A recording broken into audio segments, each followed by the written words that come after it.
just lit this town like a fire in a blaze, gotta burn it down. Can't be afraid to leave this out. We got this far, don't know how.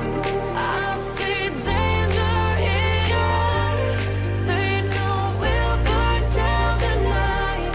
Coming just like the sunrise. You know that we're gonna let it away. Tonight, we're gonna let it away. Tonight, we're gonna let it away. Just like the sunrise, we're gonna let it away.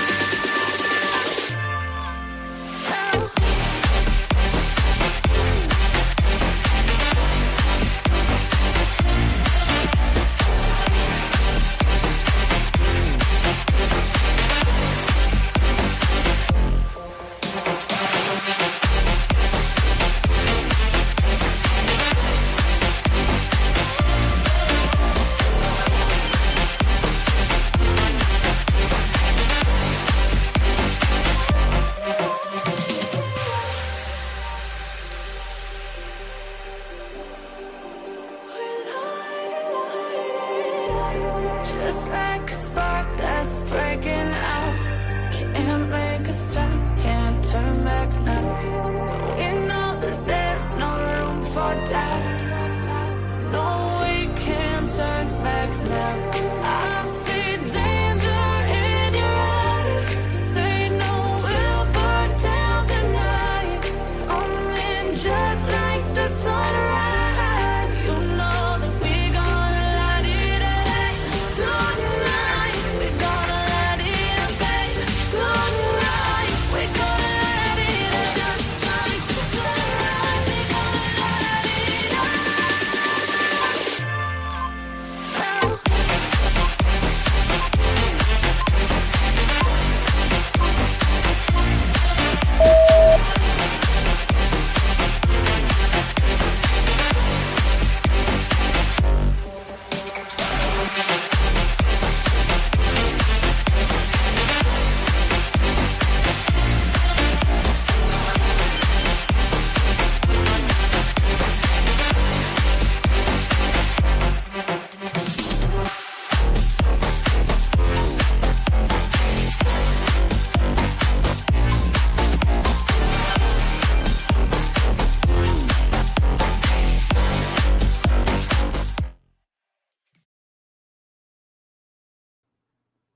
Hey, everybody. Happy Saturday to you. I'm on the right date. Am I on the right date? I hope I am.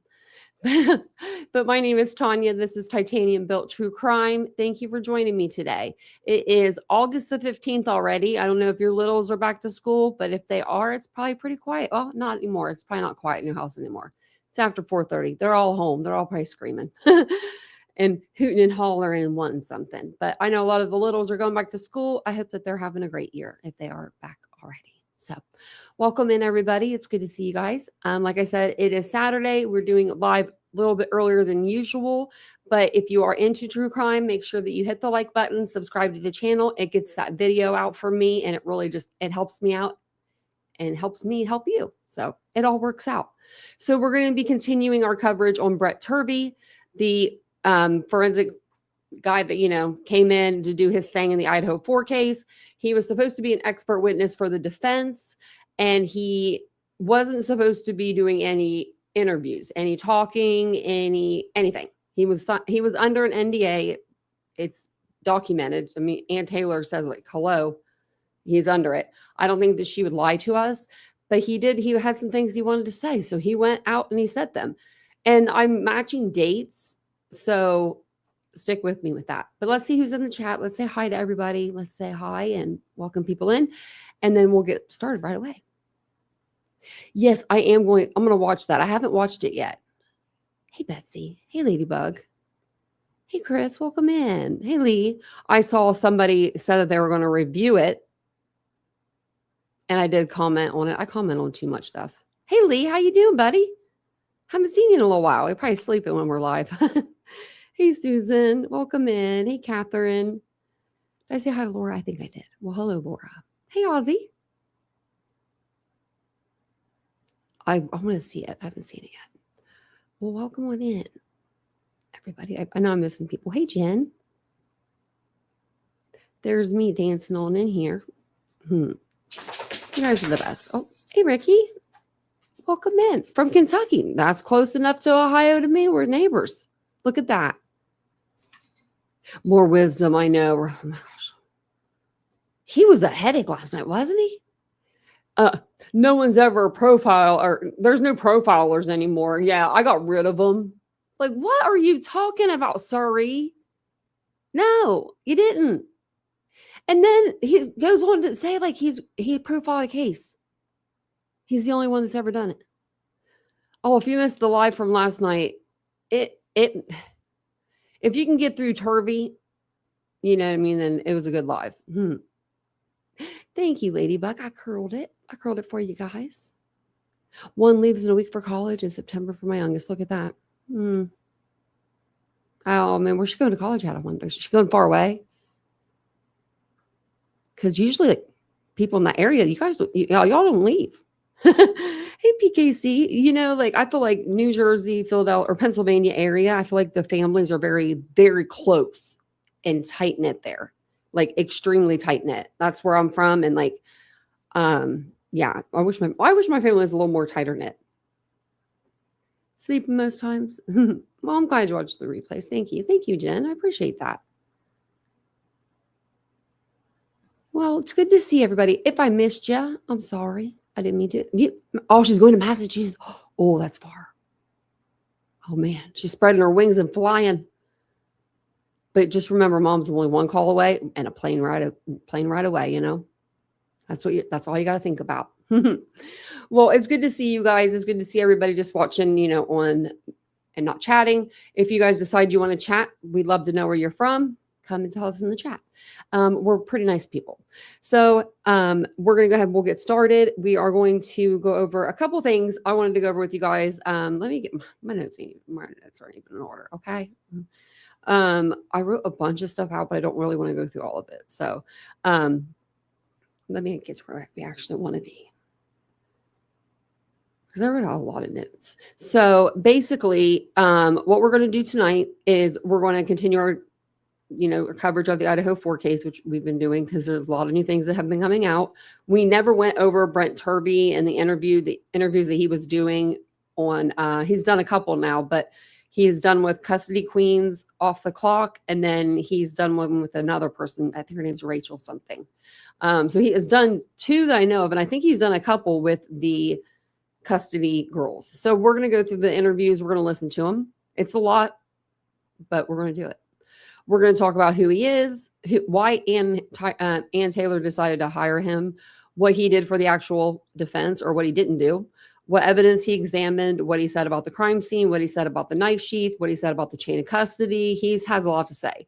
What he said about the hair evidence, multiple perpetrators, what he thinks about Chris Whitcomb, his buddy, that he helped write the book for Broken Plea. And that's the first time I guess he spoke out was when he decided to do an interview with Chris Whitcomb, multiple interviews about his experience in this case for his book. Now, if I was an expert witness, that's just me. I don't know. Maybe it's just me. I would ask first. I would probably call the attorney that I'm working for and be like, hey, somebody wants me to help them write this book. I could use the money. Just be, be straight up with her, Brent. I could use the money, and is it cool if I do this? Just say something, anything, right? Something. I don't know. He didn't say nothing to her, and she did not appreciate that. Ann Taylor did not appreciate that. So we're also going to go over the Dateline leak, because if he's out here chit-chatting with just anybody that'll listen to him, then how do we know that he wasn't a part of the Dateline leak? Because it all is around the same date of time, that he's, just been spitting stuff out. So the same day the Chris Whitcomb dropped his book, he released his book, Broken Plea, which Brent Turvey helped him write. That's the same day. I didn't know this. That's the same day that Ann Taylor came out with her letter.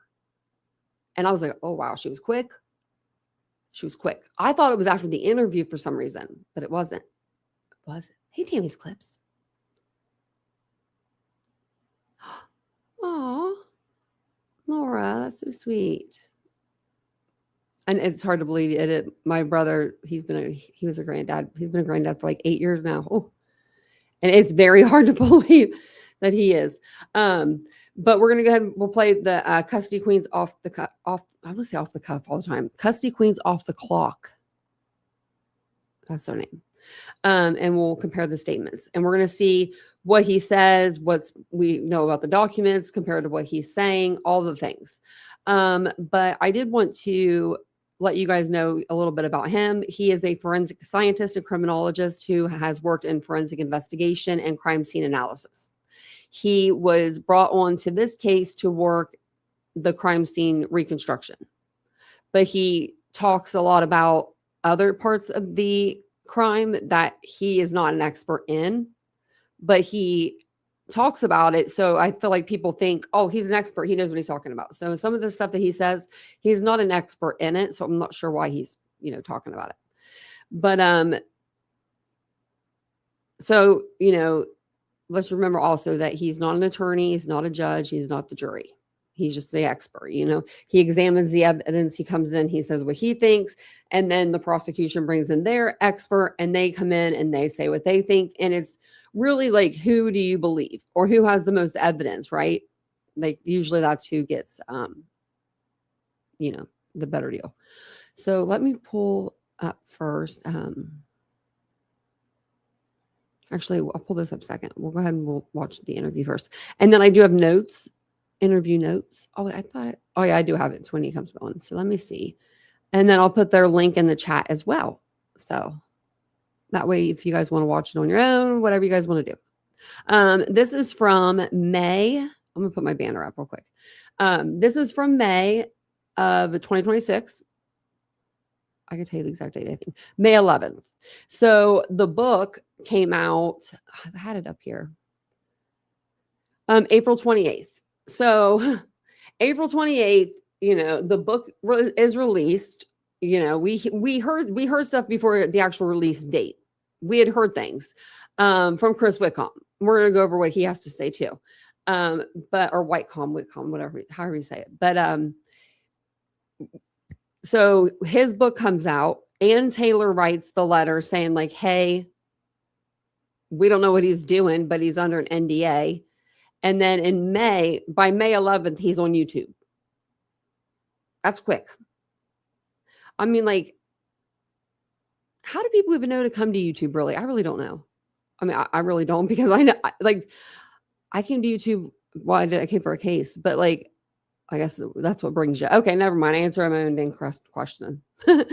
But if you guys don't mind, since I got you guys in here, if you will hit the like button for me, that really does help me grow and helps the video. And I'll leave the I can leave the live chat on just to see what people think. I'm sure they're going to be like, yeah, everything's everything. Now, these three people here are all CFLS. That's they are certified in like family law. So they do family law. They don't do criminal law. They do family law. So I want that to be a distinction as well. So, and I'll put their link in the chat for you guys. Fans of and this is like right before he comes on. Dr. Turvey, since we saw, I guess we went through the rebuttal or the reply of Dr. Sutton to his report, which we haven't seen. But just from that little bit, we became huge fans of Dr. Turvey, and we could see such a difference in the quality of work between him and Dr. Sutton just from her response and the small quotes we had from him. Dr. Turvey is he's a forensic criminologist. He has a PhD in criminology. He has degrees in history, psychology, forensic science. He is with, Forensic Solutions LLC. He works major cases. That is primarily any cases involving death, sexual violence, or multiple victims, major cases, big time public cases, attorneys will call him. He's got so much experience and so much time that he has. Okay, so Paula Sutton, I don't know when this was filed. Hold on, page 26.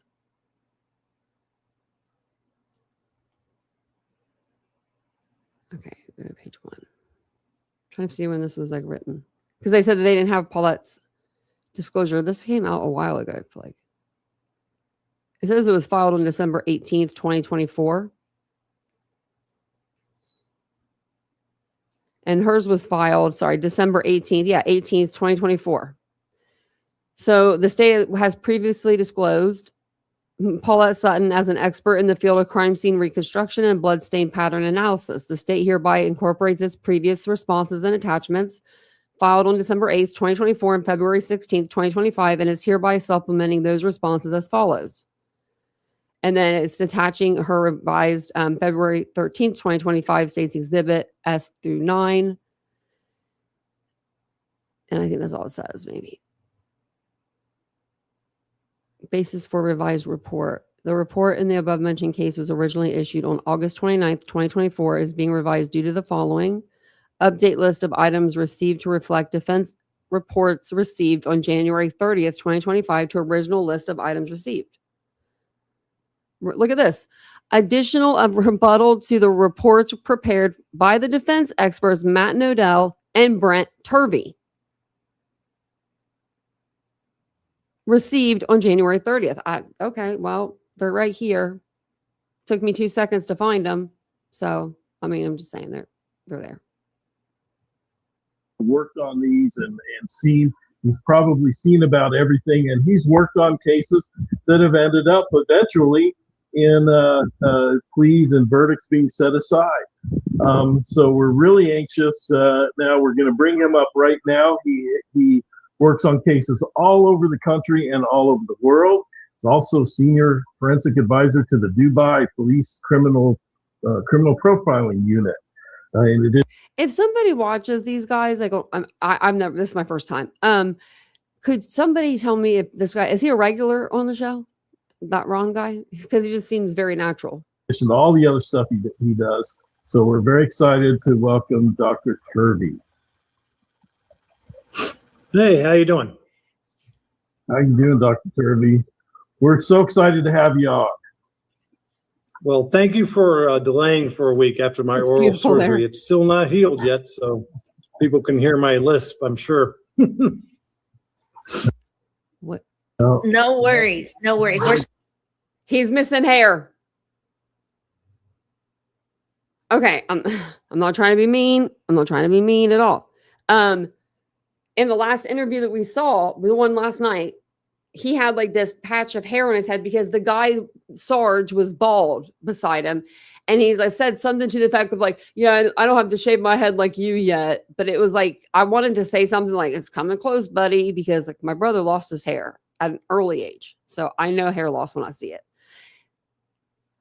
When you get to a certain point, men, I'm just going to throw this out there, a little sidebar. If you have this going on just like this, but this is all bald, but you just have like, you're just saving like it reminds me of a football field. You're saving like the stadium part. Okay. Cut the stadium, cut it. Women will love it better. Bald head, get you some nice, razors to do it with and just shave it off. So happy to have you, Dr. Turvey. I'm glad to be here. Yep. All right. All right. Let's jump into it. I don't want to waste any time because we have such precious little time with Dr. Turvey, and I know that we personally probably have 100 questions, and that's not even considering everything that you guys have all sent to us one way or another. So we're going to rip the Band-Aid off, Dr. Turvey. We're going to go right to the meat and potatoes. Ann Taylor. Perfect. Let's start there. Go for it. Sure. You first. What's the question? Well, we all saw your response. So let's start there. Well, let's start with what she said. I mean, I think that's a fair place. My response comes after her public sort of admonition. And it, for me, it's kind of, par for the course with that team. subsequent to the revelation of the plea agreement. How do I put this?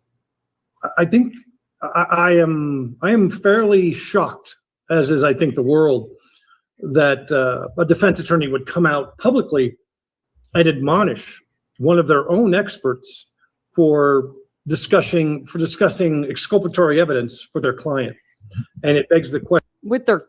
He wasn't discussing it with their client. What's he talking about? Question as to whether or not she's representing one of their own experts for discussing exculpatory evidence for their client. And it begs. So he's the one, apparently, from what I'm hearing, is he's the one that talked to Kohberger and said, hey, man, there's a clump of hair in Ethan's hand. And in the document, it does not say that. We read that document 15 times. It says one piece of strand of hair in each hand. And it's consistent with his own hair. This guy's already off to a bad start. Okay, so this is what Ann Taylor actually said. We'll just pull it up real quick, and then that way we can just be done with this, right? So April 28th, right before he went on this little interview he's on, and I think that he went on this interview out of spite. I'm sorry, I saw his interview yesterday. I see how he acts before Brian Kohberger came into his life, and we're going to see how he acts afterwards, and I think it's going to be he's very into himself. But Ann Taylor never spoke other than one time, and she said that this dissemination order was still in place and that the experts were not allowed to talk, and that was back right after Kohberger was sentenced. So then she has to come up out of her, hole here, and she's like, great, now I got to make a statement. April 28th, the same day, Turvey and Whitcomb, I'm going to say that they both, kind of was in the book together, dropped the book, Broken Plea. She writes, we write regarding the recent statements made by Brent Turvey. He was an expert hired by the defense late in the case. His confidentiality agreement was signed October 30th, 2024, and continues to this day.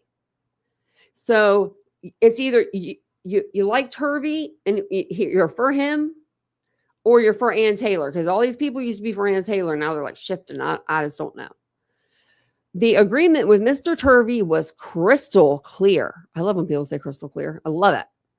That all materials, as well as any opinions that he developed as an expert, were to be kept confidential. Mr. Turvey was reminded when the court lifted the non-dissemination order, the duty of confidentiality continued until he was released from it by the defense. He's not a dummy. He's got all those credentials, his 100-page CV. Yeah, he knew what he was doing.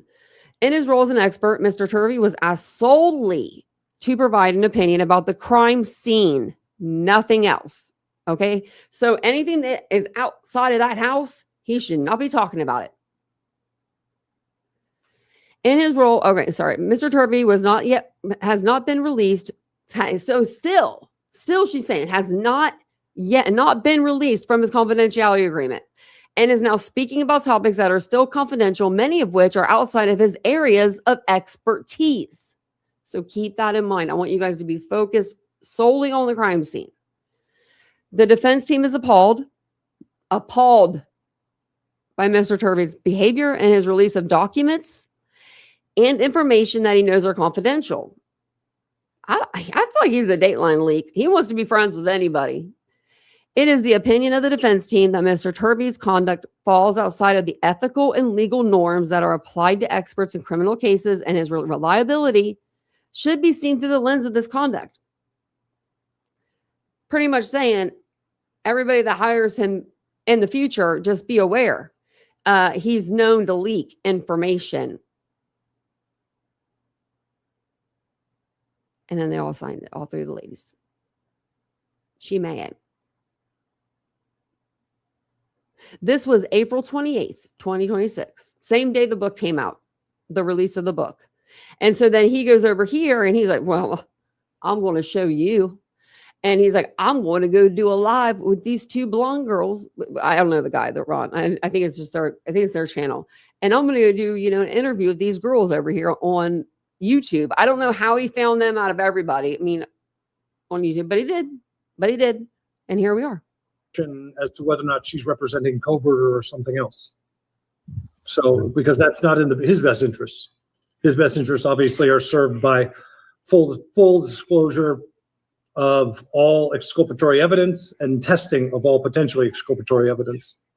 And that's... Wouldn't he know if there's exculpatory evidence? Like, Brian, wouldn't you know that? Like, if, like, say, okay, I was at YE, whatever it's called, park. And my, I have an extra cell phone you guys didn't know about, and it could put me there. I don't know. I'm just saying. That would be exculpatory evidence. He would know. He would be like, yeah, I know that. You have to feed your client your client exculpatory evidence. I don't get that part. That's all any expert should be. Unless they're guilty and you're like, hey, someone else's DNA was on the knife sheath or something like that. You know what I mean? I don't know. Okay, advocating for, if you're advocating for truth and justice and full disclosure and transparency, which are sort of the hallmarks of good scientific practice, that's what you're advocating for. And when you hire somebody like me, that's what you're saying to the world. Hey, we're bringing in independent experts who are independent, who are going to give us advice about what evidence exists and what evidence does not exist, what evidence should be tested, and what evidence might be beneficial to understanding the full narrative of the case. And the idea that you would leave physical evidence untested that has potential exculpatory value is shocking. It shocks the conscience. And so the idea that you would admonish somebody for saying, hey, there's this really important piece of untested evidence that we need to talk about, that's sort of, again, it's problematic. And it raises real questions for me. But let me explain something else. Let's flip it and say it this A year later, you have problems? way. What would it say about an expert that you hired who sat on exculpatory evidence and didn't say anything publicly, and later on that evidence was discovered and tested and exculpated a client or a defendant? Okay, one more thing. Why didn't he give Ann Taylor this exculpatory evidence before Brian was like sentenced, if he had it, if he knew about it? If this guy knew anything about anything, he would have given it to Ann because he would have wanted the freaking praise. Guess who solved it? Guess who got, Brian Kohberger out of prison? Don't tell me Brent Turvey would not love that. What would you say about the entire team of experts that said nothing and sat blithely by while the judicial machine sort of steamrolled the defendant? Would not think very highly of them. What? I would not think very highly of them at all. Exactly. Terrible. So while in this moment, there are people who are chagrined by this discussion of publicly available material, I am more concerned about those who would rather suppress it. And is it safe to say, Dr. Turvey, that this is the first time a defense attorney in a case that you've worked on has come out and made such a statement? I've never seen it before in any case, ever, in my 30-year history. I mean, if you can name that case, I'd love to know. No, I've seen experts for the state and for the defense who've come out and made massive blunders, massive errors, massive failure to disclose misconduct, incorrect interpretations, looking at photographs upside down and interpreting them incorrectly. That happens all the time. And you never see a defense attorney coming out and blasting them for it. How do you look at a picture upside down? If the victim's laying on the floor, you turn them upside down and they're on the ceiling. This guy makes no sense to me. Like, really. Thank you for the floating hearts, Ladybug. Look at that. Thank you. For it. I'm gonna try not or even the state often might do it a little bit, but not the defense, not their own expert. So it really starts to beg the question: what is the purpose of hiding this evidence? What is the purpose of not wanting to discuss it? And to be very clear, the sort of the admonishment is generic. It's only that I'm discussing things, not that I'm wrong, not that I'm lying, not that I'm incompetent, not that I am biased, or not that I am doing something that violates a court order. None of that is happening. if it were true that I were violating, You are kind of biased because you're working for the defense. Also, I already know what you're going to say next. If you were under an NDA, blah, blah, blah, blah. We just read where you were. Okay. Ann Taylor's not going to lie about that. her confidentiality agreement, there would be severe and immediate legal consequences, as there should be. All right. The problem is Brady versus Maryland, which is the Supreme Court ruling, which states that you can't you have to disclose everything that is potentially exculpatory. And the person who decides that is not the prosecution, nor even the judge necessarily. It's usually, if the judge is going to make that determination, they do it in camera, alone, in their chambers or whatever. But generally, you're supposed to disclose everything that's potentially exculpatory and let the defense do their own investigation of it. So everything that I've discussed has already been disclosed by the state. She's just unhappy that I'm discussing it for some reason, and then put me on blast with the other two attorneys to I think her attempt was to try to say, well, the last line says it all, which is his credibility should be viewed through this lens or whatever. And I think it should be. I think my credibility should be viewed through that lens, which is, will I knowingly sit on exculpatory evidence? No, I will not. We're 11 minutes in, and all he's talked about is himself and Ann Taylor. But he hasn't said anything. Whatever consequences might come. And I have, at any given time, I have between 35 and 40 open cases. I just finished a huge report in a big case today. Spent the last 2 weeks working on it. And my clients hire me for that objectivity, for that impartiality, and because they know that I have a reputation for having integrity in front of a jury and in front of the court. And I have to say, it really begs the question as to the credibility of those experts or those attorneys or those participants or those commentators. Hold on 1 second.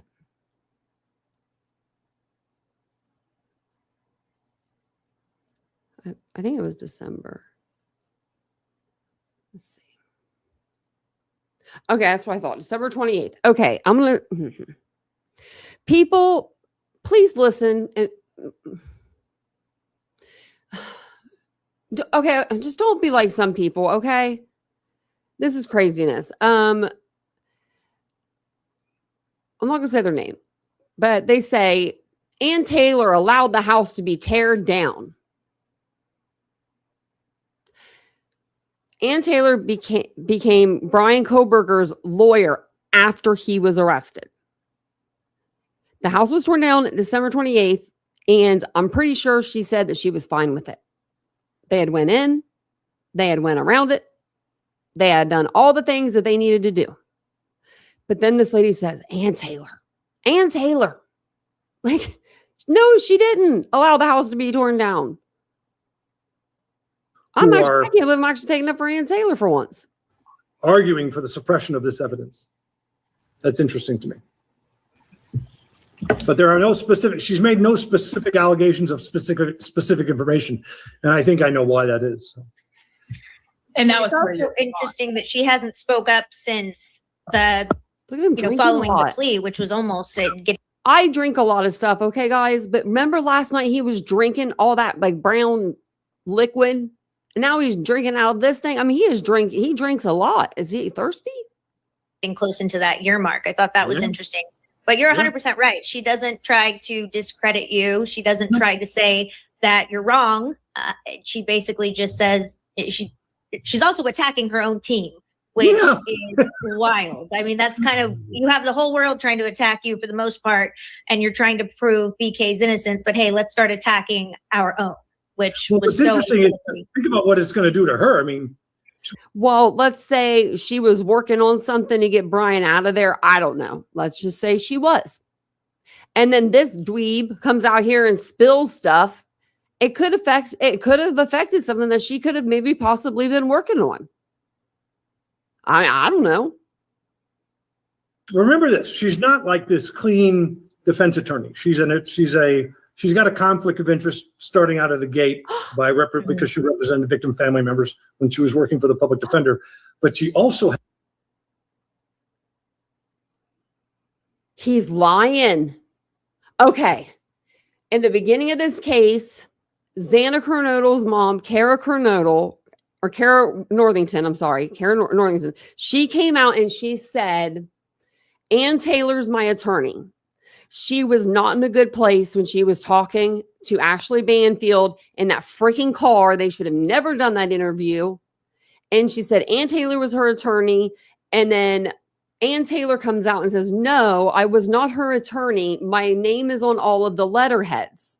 Like, that's just where my name, and my name is just on all of them, right? So if we're going to go by what Ann Taylor said, she wasn't Kara's, lawyer. And that was kind of like, no one really talked about it anymore because, Ann Taylor came out and said, yeah, like that wasn't me working for her. My name's just on the letterheads, right? And then she just got confused. Well, now this guy's bringing it up like it's like truthful, like, yeah, and she was working with the victims' families. Like, he's trying to make her seem like she's dirty. But what does that make him? He was working for her. He was working for her. I don't get that. I'm going to take that back a minute. Defense attorney. She's got a conflict of interest starting out of the gate because she represented victim family members when she was working for the public defender. But she also has she worked as a magistrate and a prosecutor, I think, at some point. People who do these things as lawyers, they get confused sometimes about their role. They get confused, and their attitude and their posture doesn't change sufficiently when they change their role or their onus. What is their onus? Is their onus to the defense, to their client, to the state, to the... What? I'm sorry, I keep pausing it, but these comments are getting me. I never liked her, especially when I found out she was making bank. I didn't care for her because I leaned. Okay, I didn't care for her, meaning Ann Taylor, because I leaned that Brian was guilty. Now it's because she had an innocent man plead. What's wrong with you people?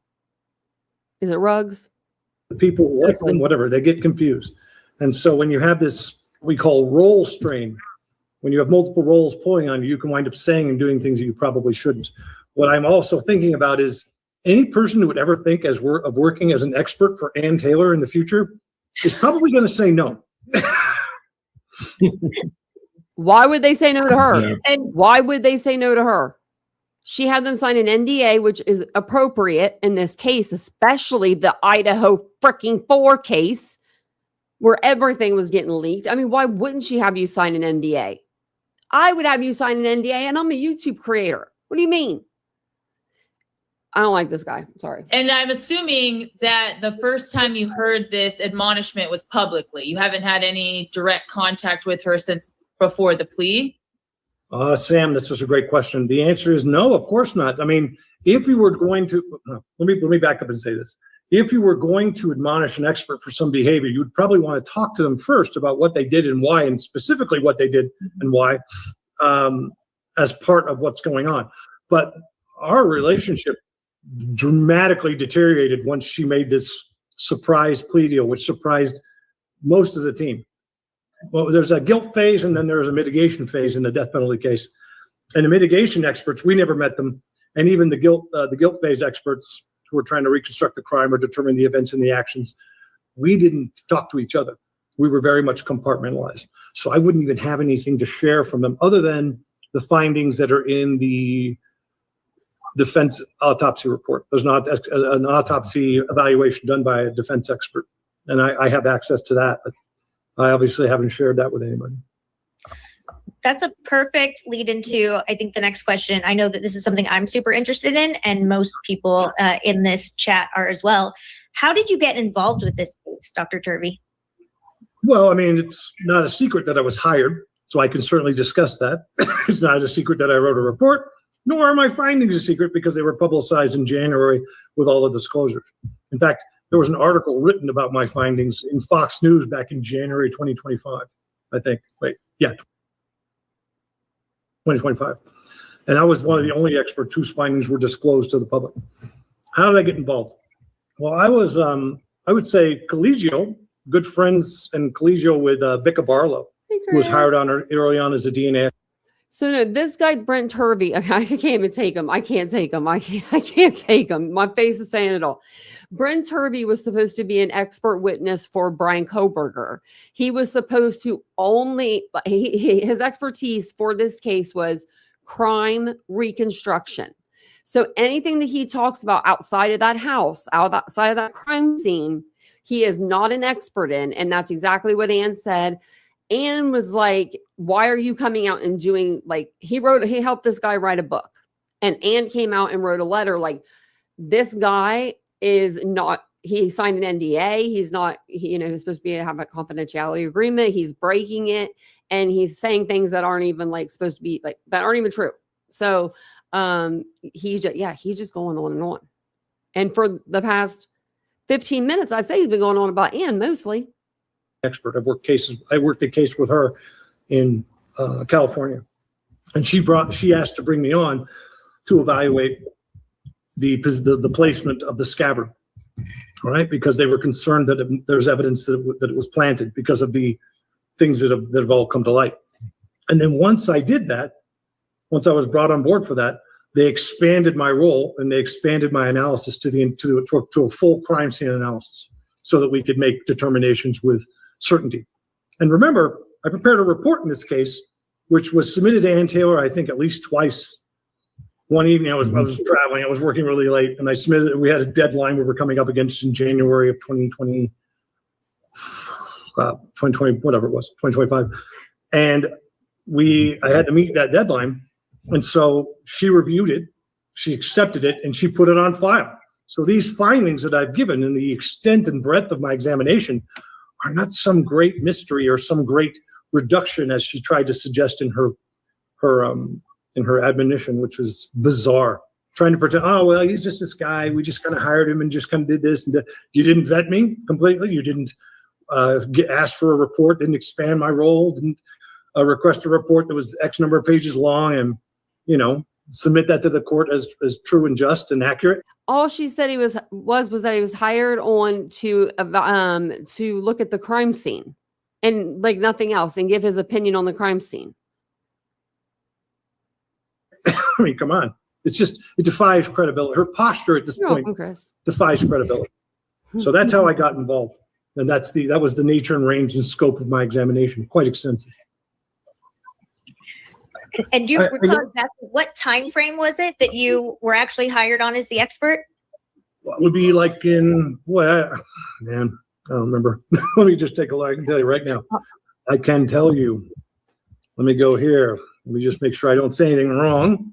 All right. So I was brought in October 2024, but I was interviewed multiple times, at least twice before then, to screen me. My report was submitted in January. He just said, did you guys hear him just say that she didn't vet him? He said when he was talking about her report, she didn't even vet me, but she screened you twice before she hired you. What do you mean she didn't vet you? That's vetting to me. And look, these people don't even, the chat doesn't see it. They don't care. They do not care. This guy could be saying anything. January 22nd, 2025. I'm literally going to start having people just freaking warm bodies in here talking and saying they're experts in something. Because I mean, this is crazy. Does that help? Yeah, that helps quite a bit. I might speed them up. So I know that there was a lot of discussion, a lot of complaints by Ann Taylor to the court about a defense being slow to give evidence over. Did that kind of put the defense team the prosecution, not the defense, the prosecution. Right, the prosecution turning him over to the defense? Yeah. Did that kind of put the defense under the gun a bit? Not just that. I mean, right before the plea, we got this massive data dump that had not been disclosed to us prior, and that I have not seen, and have not examined. We had to still have whole. No, of course not, because the plea happened right after that. So when I left her office the last time, the weekend before the Thursday before the weekend of the plea agreement being announced, we had all kinds of plans set in motion, as you would, because we were going to trial, and all kinds of plans for examining those disclosures, all kinds of plans for other examinations for other items of evidence to check on chain of custody and things like that. There was a bunch of work to be done. That is not some secret. That disclosure of that data dump requires examination by the experts. So there's no. Do you know what was in that data dump? I didn't look at it. Well, no. I mean, did they say? Nope. Here are photos, here are videos. Nothing. You just no. Wow. No, she was not like that. So she wasn't. She the version of Ann Taylor that I know bears no resemblance to the Ann Taylor that took the plea and is talking in public right now. I don't know this person at all. I don't recognize her at all. Well, when you last met with her, you had no indication that the plea was going to happen. And how did you actually find out about the plea? Through the media? I found out from a colleague. A colleague texted me and said, "Hey Brent, I remember you were working on this case. I remember reading the articles. I remember you mentioning it. What's going on? There's a plea agreement. Is that true?" And I wrote back immediately, "No way, no way. There's a plea. There's no way. It's not happening." And then over the next 10 minutes, it was like bing, bing, bing, bing. I was getting all kinds of text messages from different colleagues and different friends of mine, and people who work for me. We all found out with the. How would they know he was working on this case if he was supposed to be keeping it confidential? He said his friends called him, colleagues called him. Is that weird? This is the day that this is when they find out, Koberger's going to take a plea. But he's got his friends calling and saying that. I think that everybody knew what he was doing. The rest of the world. Is it normal? Oh, is it normal? Oh, sorry. No, I was saying last time we talked, you were renting like a VRBO. You had bags, you had your clothes, like you were ready to go. Yeah, of course. But let me. What do you mean the last time we talked? What? Clothes, like you were. No, I was saying last time we talked, you were renting like a VRBO. You had bags, you had your clothes, like you were ready. So hold on a damn second here. When did they have another interview with him, or when did they talk to him before this? I'm confused because I thought that the May interview was the first one. Is there another one that I don't know about? Yeah, what's in the cup? I want to know too. Because last night was a brown liquid and I don't know what it was, but it's no Diet Pepsi. He was just drinking it. To go. Yeah. Of course. But let me back up and say something. And look at this guy. He's like, I don't know. We're not going to back it up. We're going to back you up for a minute. No, I was saying last time we talked, you were renting like a VRBO. You had bags, you had your clothes, like you were ready to go. Yeah. Of course. But let me back up and say something that hasn't been said before. One, the reason I was hired for this case is I was one of the only people on the whole case who's ever worked a mass homicide before. I've worked dozens. Well, a dozen or more. Somewhere between 12 and 20. If you look at my resume, happy. That's the first thing. And I'm working a couple right now. Actually, I just picked up another one the other day. So that's one of the reasons I was brought in, because I have expertise and experience on these kinds of complex mass homicide events. All right. The second thing is that when you are on a death penalty case, it is intensive. Everybody's heads are in the huddle. Okay. Everybody is part of the process, because if they're not, you can miss something. And the consequences are life and death. So there's a lot of great articles on the death penalty issue and the work that's required and the focus that's required. And what they say is, quote, death is different, unquote. So when you have a death penalty case, you are responsible in a way that you're not in other cases, right? Because there's going to be appeals and there's going to be, you can do it, and then you can get a second chance. You can get a couple more bites at the apple if there's a problem, or if there's a procedural error or an innocence issue. In a death penalty case, it's dangerous. So that means there has to be a very high level of trust and communication between the people working on the case. And the fact that none of the defense experts were contacted or consulted as part of this deal, in fact, were misled by the defense attorneys as to whether or not there was going to be a plea deal, is stunning. It's a stunning context to be in. I've never. You're misled. How about the families? I've only experienced this kind of thing one time before, sort of, but this is pretty stunning. How were you misled? What? How were you misled? Yeah, Ron. Exactly. Well, as I said, the entire posture of the case was going to trial, and that changed on the weekend and was announced to the world without being discussed among anyone. Who cares? And that's. If the defense attorney, she's up here, okay? Defense attorney, expert witness is like down here, okay? Maybe down here. You're not that important, okay? They're not going to consult you. Hey, do you mind if we do a plea deal? Do you mind? It'll give you like 8 to 12 weeks back of your life. What expert witness wouldn't like that? Thank you. I'm going to go back home now. But apparently he had his bags packed. That's what he was telling these girls. I don't know when they talked. But it's weird because that means he was talking when he was doing the book and he was talking to these girls whenever, I don't even know. But he's a talker. There's a lot of ways to describe that, but one is just, it's misleading everybody else to let them think that there's one pathway that's happening, and that causes them to engage in activity or make decisions and choices and planning and protocol and logistics surrounding that and action plans that cause them to do massive amounts of work and commit to certain time frames, and then to sort of have the rug pulled out from underneath you for some reason without any explanation, then or now, as to why. Misleading is a gentle way of saying it. Misleading is a kind word. So you don't have any information since the time the plea was entered as to what changed or why they went that direction. Well, I directly asked that question, and I was told nothing changed. Was Nothing changed because they had nothing. Time was a ticking. Time keeps on slipping, slipping, slipping. That's what it was doing.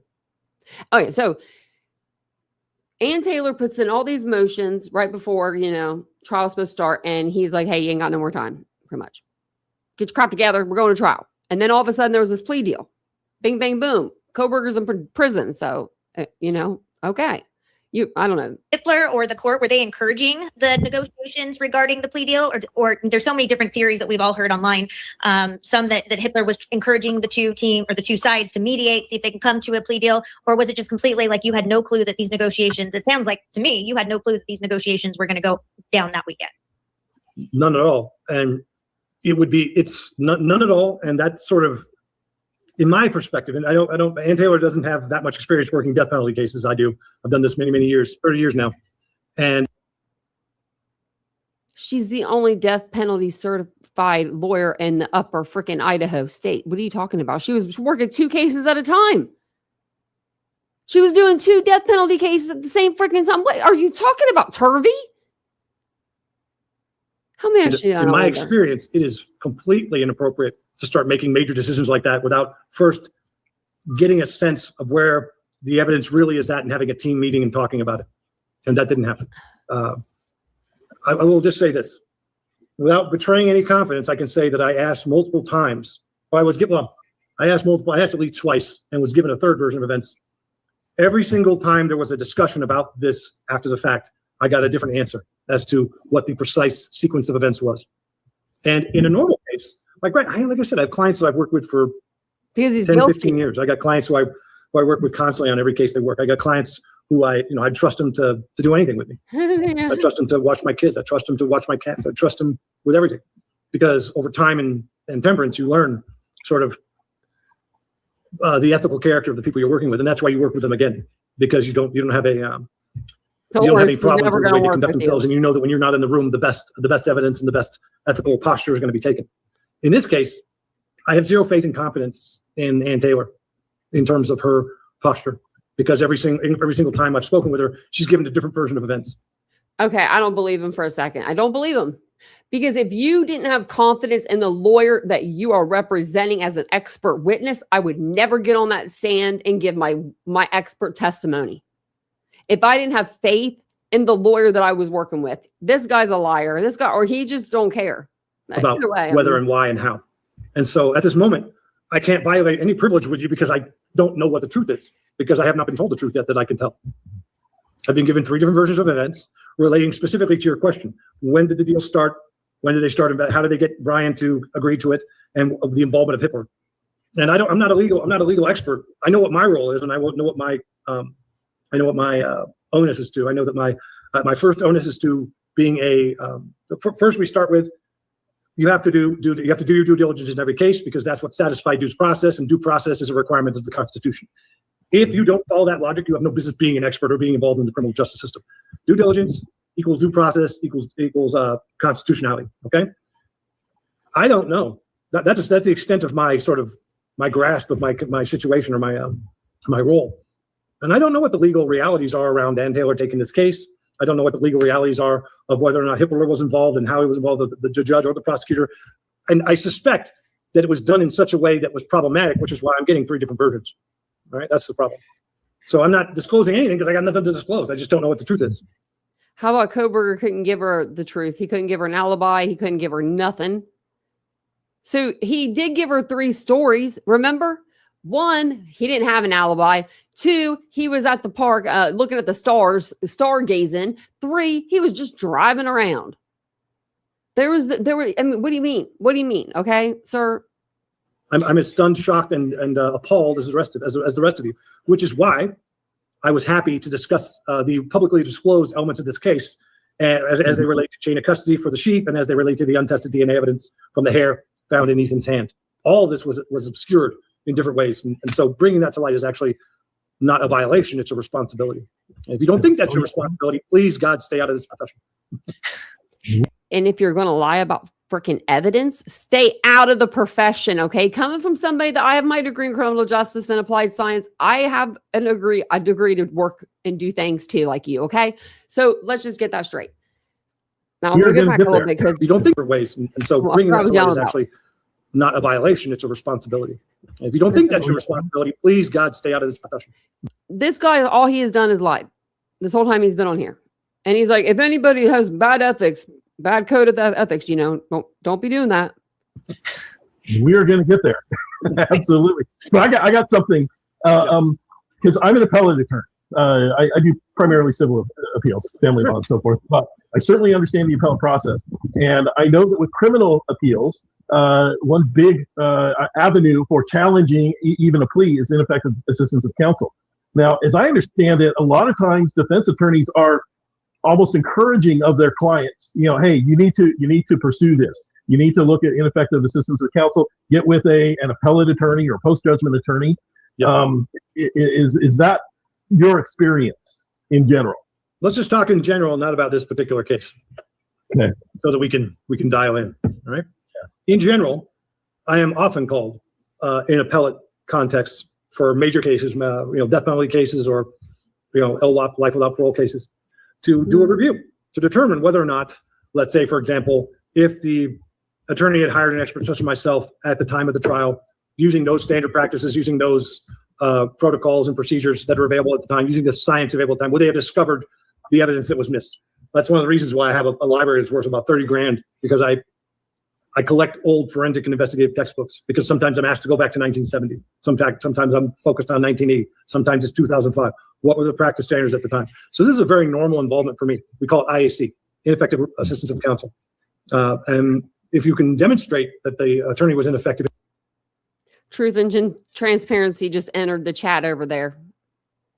In terms of hiring experts or using experts or investigating evidence, it's a big deal. Like, for example, I do a lot of casework in Kansas, and they had I can't remember the stupid rule of the case, but it was a case involving a cell phone evaluation. And the defense attorney did not have the cell phone extracted and examined. It was sitting in police holding. And when the appellate attorney got involved, they found a bunch of stuff on it, apparently. And so they used that. They took that all the way to the Supreme Court of Kansas, who ruled that negligent failure to engage an expert to examine critical evidence is actually a reversible error, evidencing He's saying this stuff, and then people are going to put this towards Brian Koberger's case. Effective assistance of counsel. But he's talking about another case. Your question is apropos, and it is absolutely relevant to the present case that we're in. Imagine, again, an expert who did not want to have that hair tested. Right? How do you argue that? I think we all shit our pants when we read that in Chris's book. Excuse my, Wow. That's literally what I think most of us did. We were all reading it together till late hours of the night, texting each other, going, "There's hair in his fist." It's not just that there's hair in his hand, okay? Because this is really important to understand the context. I'm glad we're bringing this up. The hair in the hand was described in investigative and forensic reports as debris. There's no debris. Debris indicates like multiple different types. We looked over the reports. The last reports that came out that we all read, the last reports, and I brought them up. I think it's on page 13. Maybe the pay report that's 11,405 pages. I have to look, but it says that there was 2 hairs found, 1 in each hand, and that they were consistent with Ethan Chapin's hairs. And I even read from him, maybe gripping the bed or something. I think I read that somewhere. I read more of an explanation for it. But there was 1 hair in each hand. I think it's actually even on my community page. It is. It's on my community page. I'm going to go find it. It's been a while. types of small sort of maybe commercial material, maybe hair, maybe dust, maybe pieces of paint or carpet, things like that, a bunch of different stuff, debris. Okay. This was just a clump of hair in Ethan's right hand, and the hand slipped down. It was not a clump of hair. Into the space between the mattress and the wall, and the blood. And even if he did, I would have guessed it would have been Xana's, but he did have blood under his fingernails. That was Xana's in his right hand, I believe, right hand. Went down his arm, and it glued the hair to his hand, and it glued this more hair to the actual bed frame. And I didn't know it was there because it wasn't in the reports. It wasn't discussed until I actually went to Moscow and examined the evidence. I examined the bed frame myself. Is it on like the top of the bed frame? Is that what he said on? And it glued this more hair to the actual bed frame. And I didn't know it was there because it wasn't in the reports and it wasn't being discussed until I actually went to Moscow and examined the evidence. I examined the bed frame myself and all the other evidence in the case. Can you walk us through that when you went to the locker with, I think Payne escorted you, right? They were all there. We had everybody was there. We had Payne and another guy, and we had the defense investigator taking pictures, and I took pictures, and this is not some secret I built for it. Somebody wants to go look at it. They can see it's in my report that I actually went there and documented everything before I came to my conclusions.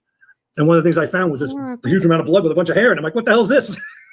They're like, oh yeah, that's the hair. So it was not evident in the documentation it wasn't evident in the documentation that I had, nor in the investigative reports, nor in the autopsy report. It was written in such. Okay. Can I do that? Okay, I can do this. I put it on here. Did I write anything? I don't even think I wrote anything. Can I blow this up? How do you blow this up on a computer? Oh, I guess I can edit it. Okay, we'll just pretend like I'm editing it. What is it going to let me see? It's not going to let me see it. Okay, I was trying to see if I could. How do you make this part bigger? Do you guys know? Okay. Anyways, but it was a hair from the right hand, consistent with decedent. And then this one is the left hand, or I'm sorry, there was a left hand one here. The left hand fingernail clippings. And then it's a tested for blood. The DNA matched the profile of the decedent. I think it's right here. Yeah, the left hand, and then it's consistent with the decedent Chapin's own hair. If you go to 2 weeks ago on my post, you can blow it up on your phone. I don't know how to blow things up on the computer. Sorry, guys. Like, I don't know how to make that thing look bigger, to get the whole picture, which is kind of crazy. I should know that. It's a way to obscure that fact, which in my view is problematic. They're questions. And of course, at the time, everybody else thought it was problematic too. So this is not secret. This is something that everybody knows. It was submitted to the FBI for macroscopic, not microscopic, but macroscopic examination, which means looking at the physical features of the hair, the length, the color, the shape, the curls, all that good stuff that you can describe. And they excluded it as coming from Brian Koberger. In other words, they could tell this did not belong to Brian Koberger. Wrong color, too long, all that good stuff. Okay. Now the next question is, let's test it. I don't think it was too long. And find out whose it is. Nobody wanted to test it. And that is also not secret because it was never tested. Because it was never tested, we can infer that nobody wanted it tested. Not either side. So Anne did not want that tested? Anne did not want that hair tested? Yeah, why didn't she test it? Well, it didn't get tested. And she knew about it. So that's the inference. If you're the best, why didn't you tell her? There's no violation of privilege here. This is something that we know existed, didn't get tested, and they knew about it. So did you suggest that it should be tested? Vehemently. Multiple times. It was even one of the last things I said as I was walking out the door. I will just tell you this in general. I would not want to be on the stand with such a piece of evidence untested. I would not to be on the stand having to explain why. If the prosecution said, well, Dr. Turvey, if this was such an important piece of evidence, why wasn't it tested? That would be a death blow. Did you ever get an explanation why the defense did not have it tested? No. Wow. I have the same response because there's a lot of people wonder, did she know about this? Did she get this? How much discovery did she have? But it's very clear that she knew this hair existed. She knew that it should have been tested. Yes. I could only imagine what you felt inside when you saw that at the evidence locker. I mean, if I was prosecution, I wouldn't want that tested either. Well, I don't, just so you know, I don't have those. I'm not a regular person. I don't have those kinds of feelings. I mean, I've been doing this a long time, and I know I can kind of, how do I say it? I have sort of the Cassandra syndrome problem where I know what's coming. I know what's going to happen next. And either you believe me and take action, which is why you hired me in the first place, or you don't believe me and then you suffer the consequences. Cassandra syndrome is where you're doomed to know the future but not be believed when you tell it. Oh, that's not what you have, honey. It's called narcissism. So when I see this, I don't sit there and go, oh my God, I don't have those kinds of responses. I'm like, well, that's interesting. Let's make a note of that and circle back later on and we'll have a conversation. I don't have a little school. I don't get excited like a schoolgirl over stuff like that. I get excited like a little schoolgirl over my cats. We're the same way with family law. You get a little jaded, unfortunately, for doing it as long as we do. Here's the thing. It's not about being jaded for me because what I've learned is this. I have learned that my inept little fingers should not be in charge of anything. My inept little fingers can make things worse if I don't have all the information. So I'm not jaded. What I do get is disappointed. If I were jaded, I would stop with doing this work. I think it's important. I think it's necessary. And I like to work with competent, ethical people. But what happens is I get disappointed by people who don't tell me the truth. So I just want to Yeah, me too. Who expect me to keep their secrets, which I'm not going to do. I want to just kind of close the loop on that hair that was found in Ethan's hand. Yeah, it was It said that it was excluded as co-burglars. Was it excluded as to any of the victims or any of the residents of the house as well? They looked at the hair and it was called morphorically. So it was, I think, a bigger word than that, but consistent with Ethan's hair. Maybe the hair didn't have a hair, the shaft of the hair to test it. There could be reasons why they couldn't test the hair. In my opinion, it would have either been Ethan's hair, which that's what they said. If we didn't know, I would say Ethan or Xana. I mean, Xana had long, dark hair.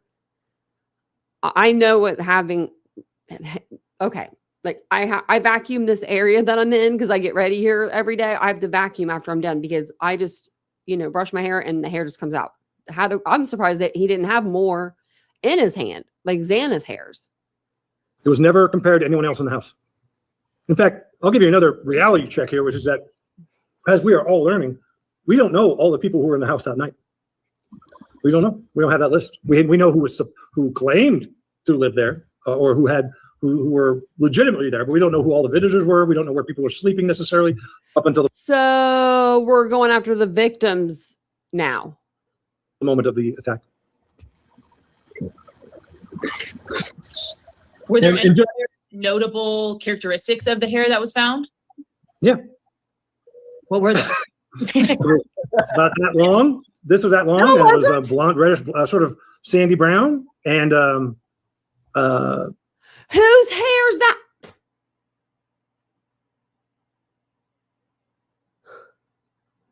I gotta figure out how to get that freaking unit. Make sure you hit my community post up so you can read that hair was metaphorically or whatever the word was the same as Ethan's. It was not this long. Oh my gosh. And then he's it's like a sandy brown. He's making stuff up, I feel like. Look at him. I stand with Dr. Turvey. This guy has not said anything that has impressed me. Look at the macroscopic detail, but the macroscopic detail that they were able to discern, other macroscopic detail, eliminated it from being co-burgers. Co-burgers' hair is short and black, right? This is medium length and blondish sandy brown. But more than that, all you need is 1 point of difference and you're done. So, was there sufficient substance to that hair that DNA testing could have been done from it? It's a fun question. I don't know because I didn't examine it. What you're asking, I think, Ron. He just said he didn't examine the hair. Then how do you know how long it was, you weirdo? How do you know all these things? But you didn't. Oh, yeah, I didn't see it. That's what you got to look out for. People get in these chats and they don't listen all the way through. And then they're like, oh, these people are the greatest. When in fact, they're not at all. I haven't learned anything that's been impressive tonight. Whether or not there were roots. All right? I've heard was him talk this whole time. And Ron. Roots can give you one kind of DNA, but it's hair. Hair has mitochondrial DNA. You can test it for mitochondrial DNA, if you just have the shaft. Please do that all the time in other cases. So yeah, if you've even got a little fragment of hair, you can test it for DNA. Not a confirmatory amount to identify a person or a source, but you can exclude people. Sounds like potentially a female's hair. Well, I'll tell you this. I will divulge this. When other people saw it, not me. When other people saw it, they thought it was a female's hair. Who? And I thought, okay, well, that's a good theory. It's also possibly a male's hair because men wear their hair different ways. You cannot test a hair for DNA if it does not have the root or tissue attached to the shaft. A hair strand itself does not contain nuclear DNA. Why the root is needed? It's because it has living cells at the root or follicle of the hair.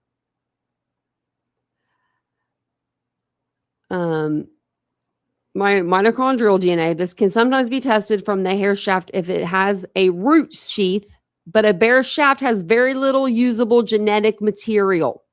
Did he just say mitochondrial DNA and all that? No, Lying again. Another lie. Don't think like that, but let's not guess. That's what I always say. Hey, let's not guess. Let's test it. Let's test it and find out. There are people who will say, and I don't mean to impugn lawyers, but there are many lawyers who are not as, we'll say, enlightened or motivated or competent as you. And they will say, never ask a question you don't know the answer to. That's the most nonsensical thing I've ever heard. That's something from TV and movies. In reality, if you are trying to find out what's happening in your case, you need to test the evidence that's relevant. You don't ever want to go into court not knowing the answer to those questions. You don't want surprises in court. You want to go in, like the value of me, for example, is you call me in and I'll tell you both the strengths and the weaknesses of your case. You're going to know from where the blade will fall. All right. And that is much more important than me going in and going, rah, rah, rah, you're just so great. Your guy's innocent. I don't do that. That's nonsense. That's not going to help you. Waste of money. It's not going to help you at all. I go in there and I say, here's what they got. Here's what it means. And here's what you need to do to figure out whether or not it's accurate. Do you know where that hair is still today? Is it still sitting in the evidence locker? Does Ann Taylor have access to get that hair tested should she want to at this point? I don't know the answer to the logistical question is where it's at right now. Couldn't tell you. It would be practice it would be standard practice. They wouldn't test that hair now. Brian Koberger's in prison. They have no reason to. They wouldn't fund it. She would have to fund it herself. Practice for the FBI to return the hair to the Moscow PD. They have the custody of that hair.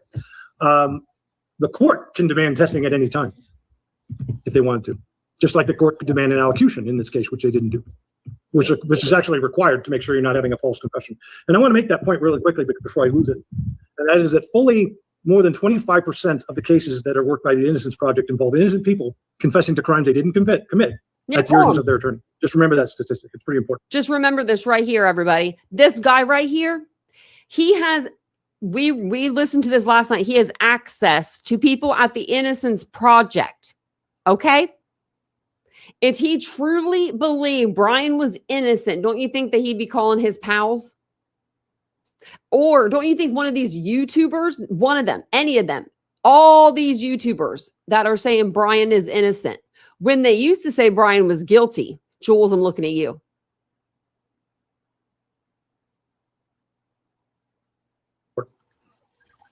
It's crazy. I think it's important that you brought that up right now. In fact, there's other hair that was also found upstairs as well. They're going to and one of those clumps of hair supposedly had bloody roots as well. Is that what did he just say? Other hair that was also found upstairs as well. And one of those clumps of hair supposedly had bloody roots as well. Is that true? I don't know. I'm not aware of that. I never heard that. But I mean, there have been, like I said, there have been tons of disclosures on this case subsequent to my. Okay, no, there was no hair, no clump of hair found. What do you mean? I need the document for that. Subsequent to the plea, and once the plea occurred, my involvement was over. Okay. Yeah, it actually was. I think it was in Chris's book that there was hair found both next to Maddie and next to Kaylee, which one of which might have had bloody roots, and which also was not consistent with any of the people in the house or with Brian Koberger. So that's not something that you saw, though, right? That's not something I examined. I was focused on sort of reconstructing the events of the evening, focusing on the sheet, which was clearly, sort of intentionally placed where it was, well after the crime occurred and blood had dried, and focusing on the staging element. He's already saying stuff about the sheath being planted. This guy's insanity. Focusing on the timeline of events and the Okay, if the blood was dry when the knife went on, or the knife sheath went on the bed, how was there blood spatter on the knife sheath then? Okay, how was there? We've seen the pictures. This guy's really peeing me off. different methods If of I killing. was these two girls, look at her at the bottom. That's what I would look like the whole interview. These two ladies, I swear they don't know what to say. They haven't said a word. I would think this is Ron's channel. That were involved and the different weapons that were involved. So Now we're going to get to the knife sheath because I know everybody wants to talk about that, but really No, we quick, don't. with respect to the allocution, because I don't want to lose my train of thought. yeah, Can you elaborate a little bit more on that? I mean, I think we were all pretty shocked that Brian didn't have to provide any details regarding the who, what, when, where, why of these crimes, other than him simply admitting guilt. He provided no additional information. Is this consistent with other cases that you've worked on? no, not only not consistent, it's entirely improper. It would be setting the stage for a great miscarriage of justice without having some confirmatory information to demonstrate because there's no actual direct evidence of his involvement at the crime or the crime scene. I think in Idaho, you do not have to allocute. Is PKC in here? She's from Idaho. I think in Idaho, you don't have to allocute. You don't have to say what you did and all those things. I'm going to look it up right now again. I'm looking up at everything this guy says. We don't have that. So what we need from any defendant in this case would be an explanation of what was done, how it was done, and that explanation should lead to corroborating evidence. And if it doesn't, then we have a problem. Okay. And the reason why it matters is because Let's read this. No, a defendant in Idaho does not have to allocute. Under Idaho law and criminal rule 33, allocution is a right belonging to the defendant, not a requirement. The court must ask the defendant if they wish to make a statement before sentencing, but the defendant can choose to remain silent. This guy, does he don't have no Google? Just that's what people, when you're listening to things and they say anything that sounds weird, just anything at all, including myself, Google it. Google it. because again, that statistic I I cited, mean, I'm not saying Google has the answer for everything, but it's pretty darn close. You know what I mean? It'll get you in the right direction. which is that, almost a third of cases involve clients or defendants that are pushed to take a plea that are actually innocent because they feel like they don't have an advocate or don't have any support. Again, that statistic I cited, which is that, almost a third of cases involve clients or defendants that are pushed to take a plea that are actually innocent because they feel like they don't have an advocate or don't have any support, and but at the time they make they accept the plea, they are alone in the world and mentally deteriorated to the point of giving up. So That's something I you guys see that. Hold on. Because of what? Deteriorated. They accept the plea, they are alone in the world and mentally deteriorated to the point of giving up. I think I missed it. So That's something I you guys see have it. talked about quite a bit. I don't even think we were aware of how many people take a guilty plea for those reasons you just described. it's a lot. Okay. It's a lot. And that's What did why you say? people like me have a job on that Hold on. Well, I'm going to have to go back. Sorry. Then I'll fast forward it again. innocent because they feel like it's a problem. And the reason why it matters is because again, that statistic I cited, which is that, almost a third of cases involve clients or defendants that are pushed to take a plea that are actually innocent because they don't.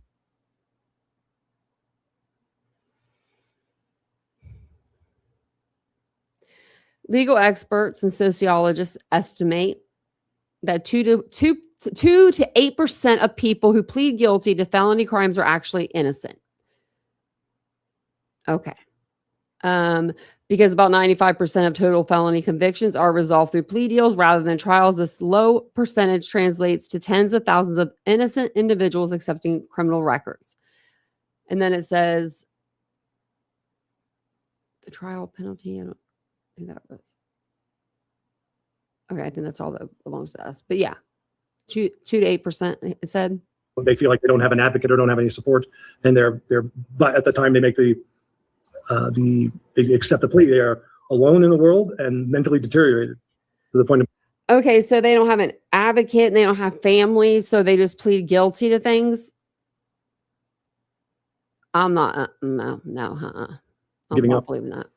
So That's something the three of us have talked about Mhm. quite a bit. Is I don't even think we were aware of how many people take a guilty plea for those reasons you just described. It's a lot. It's a lot, and that's why people like me have a job on that part in that part of the criminal justice realm and the appellate realm. Now, again, I worked a case one time in Colorado, for example. A guy completely confessed to killing somebody. All right, come to find out, that person was still alive. He got arrested. He got charged. The guy he confessed to killing was still alive. Right? If a person is going to take a plea, then they must allocute, and that allocution requires that they give details of the crime that nobody else has, so that they can be certain that they are confessing to a crime that they actually committed. Not Under Idaho Idaho criminal rule number 33. Idaho criminal rule, not rude.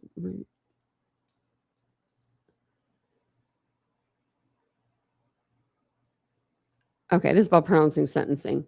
But when I looked it up, do you have to allocute? In Idaho, it says, no, a defendant in Idaho does not have to allocute under Idaho law and criminal rule 33. Allocution is the right of the defendant.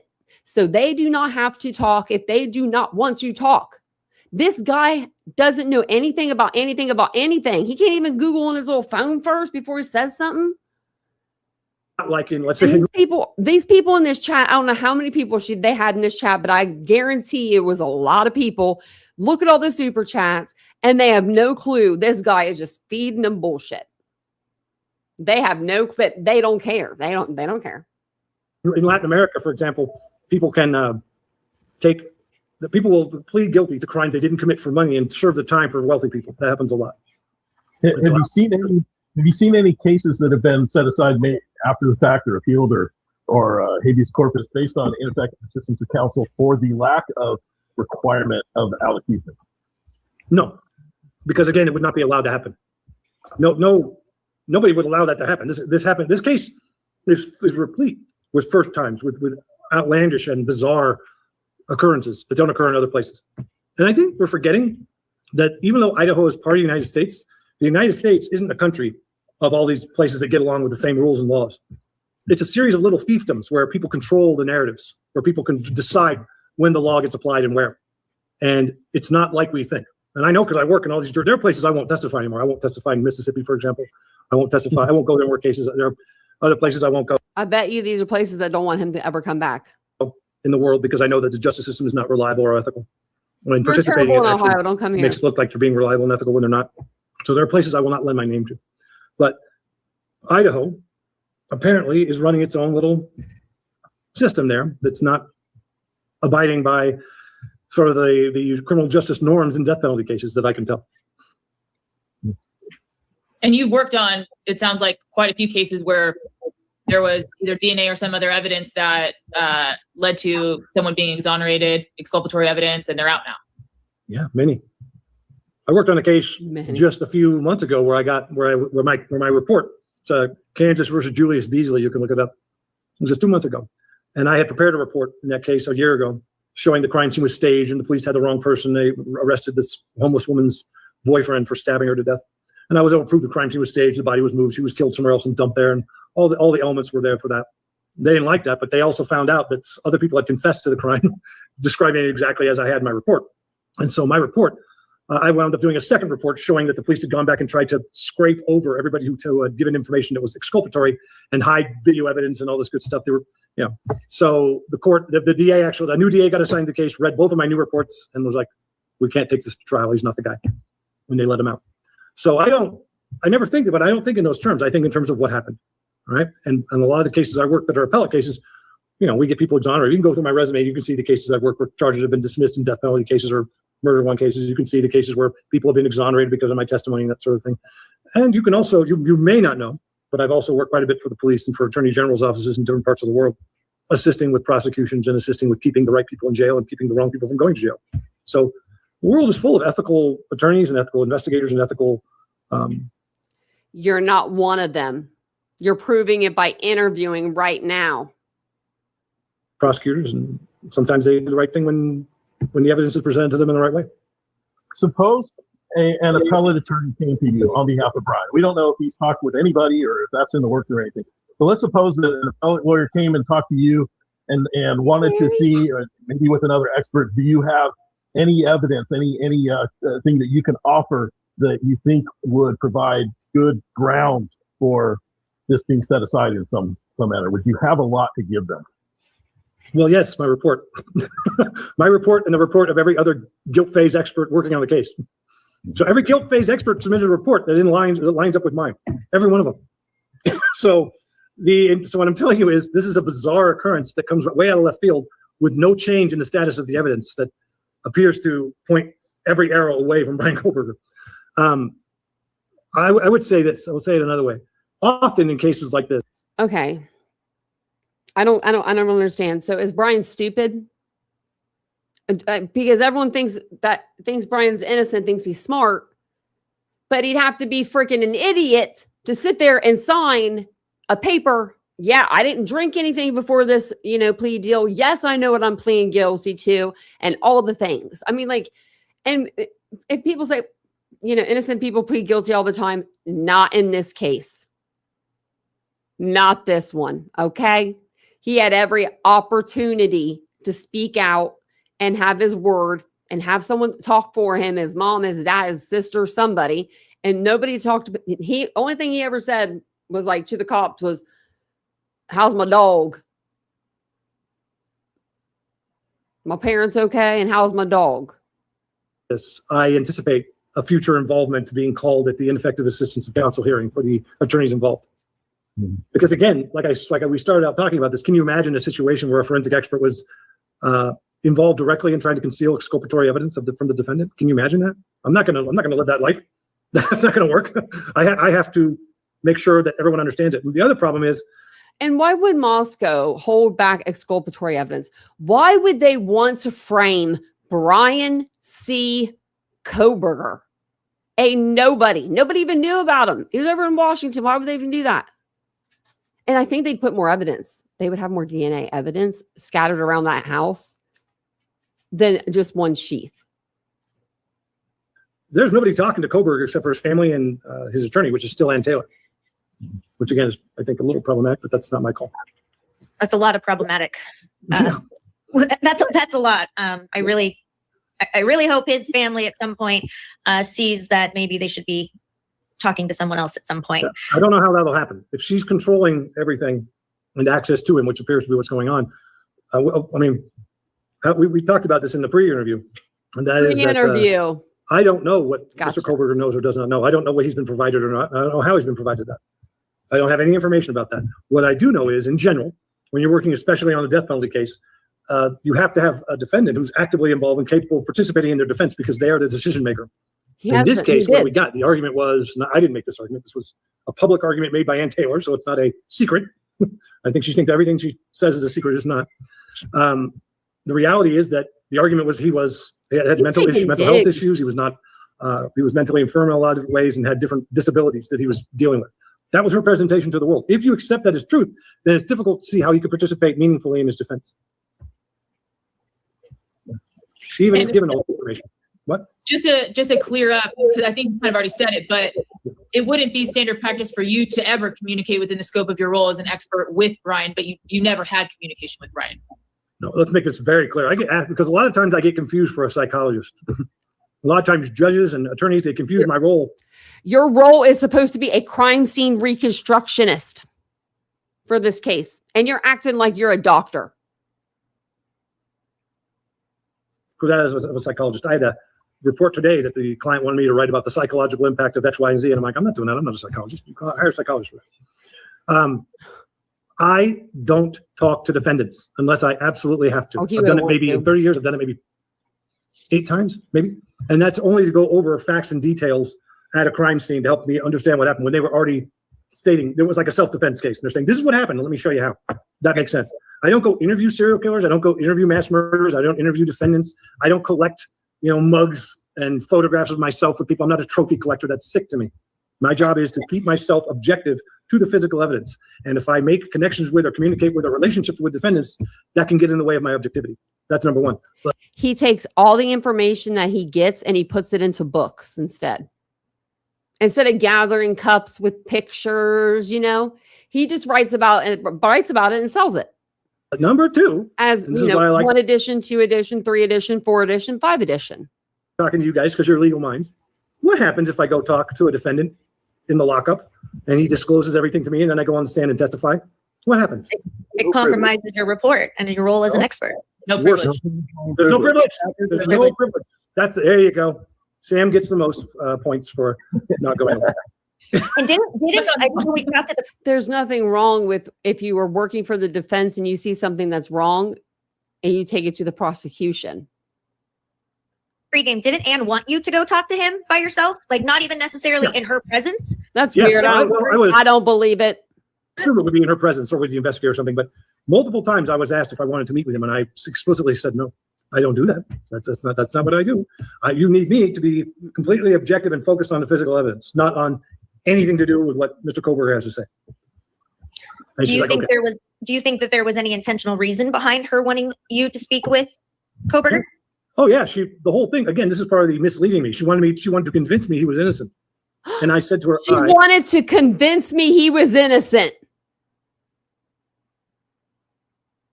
Is that a Freudian slip? I don't care. The misleading me. She wanted to convince me he was innocent. And I said to her, I don't care. You heard it here first. You heard it here first. And do you think this chat said anything about that? No, they probably said, "Go Turvey! You're so cool, Turvey!" I'm rolling it back one more time. Taking a drink, even. And Do she's you like, think okay. do you think that there was any intentional reason behind her wanting you to speak with Koberger? Oh yeah, the whole thing, again, this is part of the misleading me. She wanted to convince me he was innocent. And I said to her, I don't care.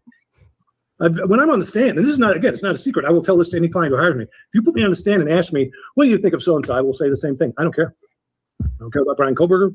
I don't care about any of the other people involved. I don't care about anybody. I'm not here to make friends. I'm not here to get a date. I'm not here to get political clout. I am here to represent the physical evidence in the trial. And grow as you I am here to you be an know. objective voice for the physical evidence that exists and does not exist. That's what I do. That's the value that I bring. If I can't do that, then I have no real value, is my opinion. And we'll get into all your scientific based conclusions at the end, but I know there's so many comments, so many people want to know. Good. Can we just give them a little taste of what you believe the evidence has shown with respect to him being guilty? Well, first of all, he is guilty legally. Guilt is a legal posture. He stated that he was guilty in court, and the court basically said, "Yep, you're guilty, and here's your sentence." Okay, so from a legal posture, he's legally guilty. Here's the problem, and this is the conflation of things. You can be legally guilty and factually innocent. Happens all the time. You can be factually guilty and legally innocent. Happens all the time. Okay, so the legal posture is you're guilty. Okay, that legal posture can change. It is not. How do I put this? The law can be negotiated, but science cannot. Okay, the law is negotiated. Well, I'll say it the same way I said this in West Memphis back in the day, back in the long time ago, when I was young and had no beard and was much fatter. There's no physical evidence that suggests that Brian Koberger is responsible for this crime. That's all you got. That's all I can say. There's no physical evidence which suggests Brian Koberger is responsible for this crime. And anybody who says differently is twisting themselves into a pretzel with unconfirmed circumstantial theories they've created in their head. And by the way, that's why the prosecution was very clearly interested in making the deal. Yeah. Doesn't explain why the defense made the deal. Nope. Does not. All right, let's get into the knife sheath. Let's get into that. Sam, you want to start us off with that section?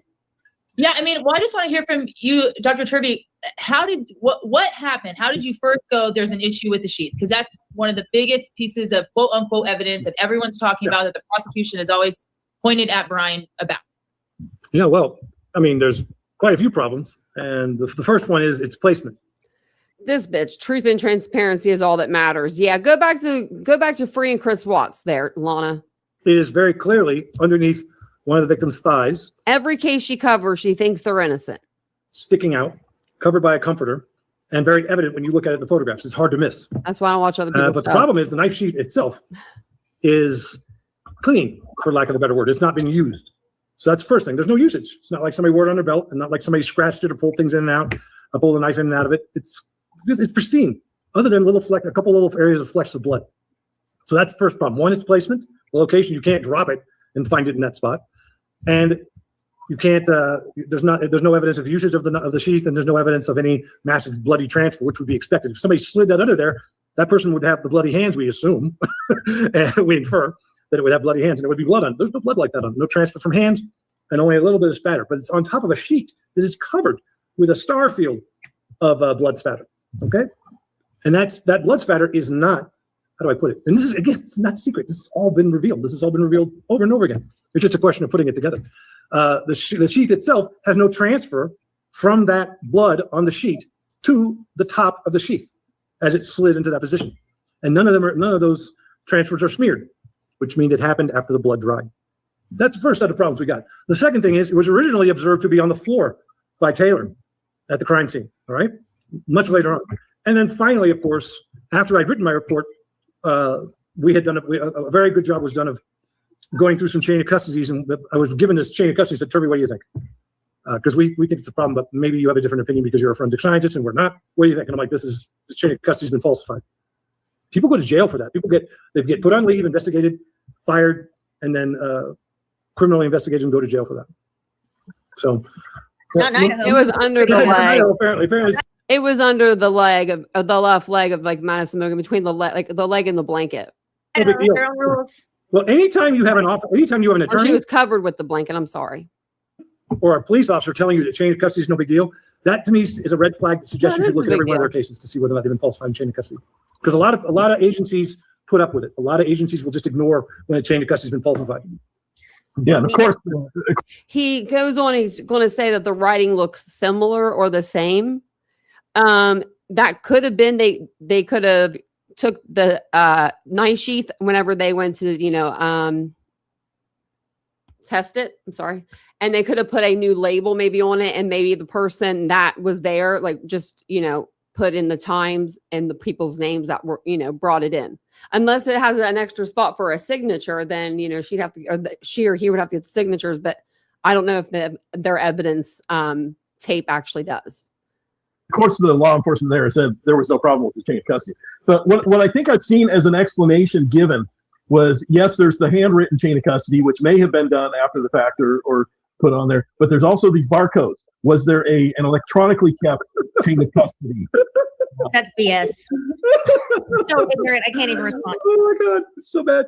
It really, whoever is saying that has no idea what a chain of custody is and what the barcodes are for. The barcodes are for locating the item on the shelf. It has nothing to do with the chain of custody. The chain of custody is about who's handled the evidence, who's opened it and closed it, who's received it, who's transported it, so that you can determine whether or not the evidence has been tampered with or altered inappropriately, and therefore who's responsible. If you go through and have one person just create one for everybody, that's not everybody. It's like the same as signing an affidavit. It's a sworn document saying, I am receiving this. I opened it, I examined it, and there's going to be a report, and then I'm giving it back. And then somebody else comes and checks it out. It's a bit, so the idea of the barcode thing, that's somebody anybody who's talking about the barcodes as being a chain of custody, they are a functional illiterate when it comes to forensic science and evidence, custody of evidence. Functional illiterate. That's even some attorneys. I was watching a podcast, I think last night, and I think they were PI attorneys, but one was actually a DA for a long time, and now he's a criminal defense, and he was completely trying to downplay the chain of custody and how it really wasn't that big deal. And even if it was, there was a broken chain of custody, it very likely would not have even impacted the outcome. But Sam and I were not with him as an attorney, it wouldn't have. What if it would have? So everybody should take note of who that guy was and never hire him for anything. Terrible. I know, right, terrible. There's a lot of ignorance on this issue, but any basic textbook on forensic science explains this very clearly. And what you want to do is have a forensic scientist explain it slowly, like they're talking to a fifth grader when they explain. Okay, I don't get it. Why are these ladies in the same room?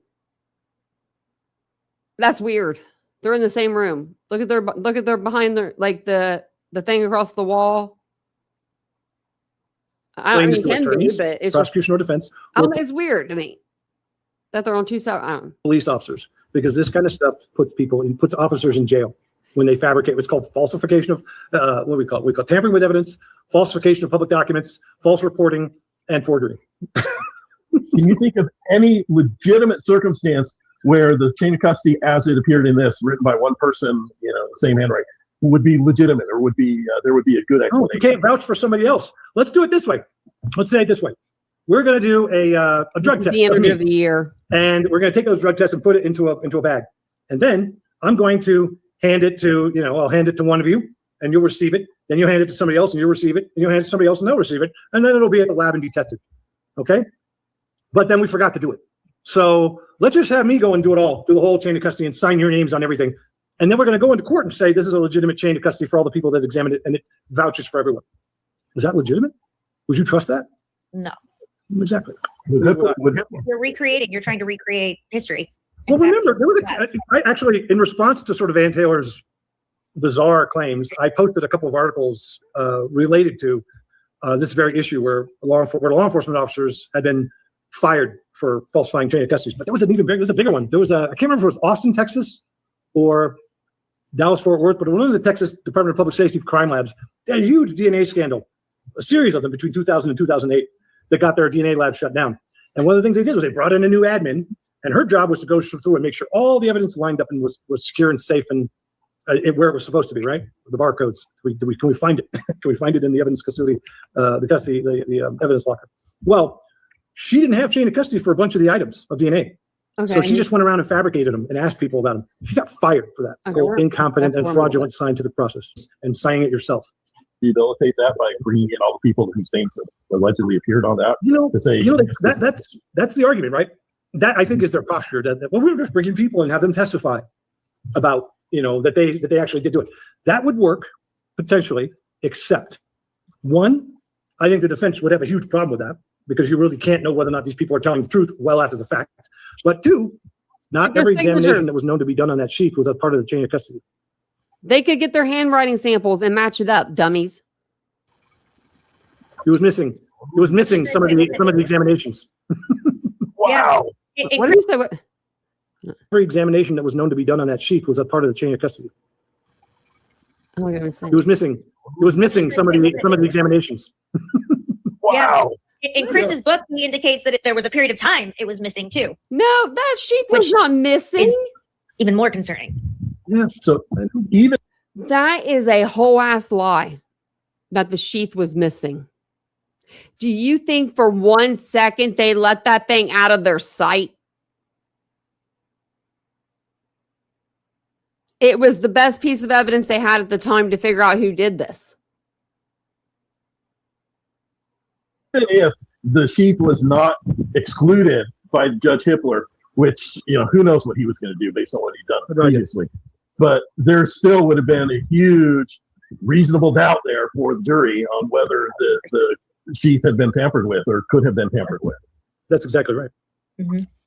Yeah, and Ron, I think that's a good point because I know that everyone brings up the chain of custody and some people are saying it's not an issue, but when you're looking at the admissibility of potential evidence at trial, it certainly is an issue. What a judge would do with it may be a different thing, whether you'd agree with that or not, but it's still a very important issue because if it is excluded, then you can't even talk about that at all. It's out. Or what's the little piece of DNA in the class. Here's the point. The people who are saying that are people who already decided what they want to be true or what not to be true. But let's ask ourselves a basic question. It's like saying physical evidence isn't important or necessary. If that's true, then why do we have crime labs? Why do we bother to train people to collect evidence? Why do we bother to train people to test evidence? Why do we have a whole realm of the criminal justice system dedicated to forensic science and the interpretation of forensic evidence? Why is that important? And more importantly, why is the chain of custody right on the outside of the bag? Why is it right there for everyone to see? And why are we bothering to do the signatures? Why does that matter? Because it's super important for reliability and for admissibility. It's super important. And pretending it's not when you do that, it kind of shows your cards a little bit. Shows your cards. Shows who you really are as a criminal justice professional or even as a commentator. That you've already decided and you don't want to hear it. And this chain of custody issue with the sheet, this was something that you were bringing to Ann Taylor's attention right about the time the plea came down, right? Yeah. Well, it was brought to my attention, and then it was asked to me as a question. And I answered the question, and then I was given the assignment of going and looking at all the change of custody for all their other important. And what point was that? He wasn't in charge of chain of custody. Okay, he wasn't in charge of the evidence. He was there to reconstruct the crime scene I don't know why he is talking about all this other stuff that he has no business be talking about. Anne was right. I never thought When it was I'd brought say to your that. attention, Dr. Turvey, at what point roughly was that at?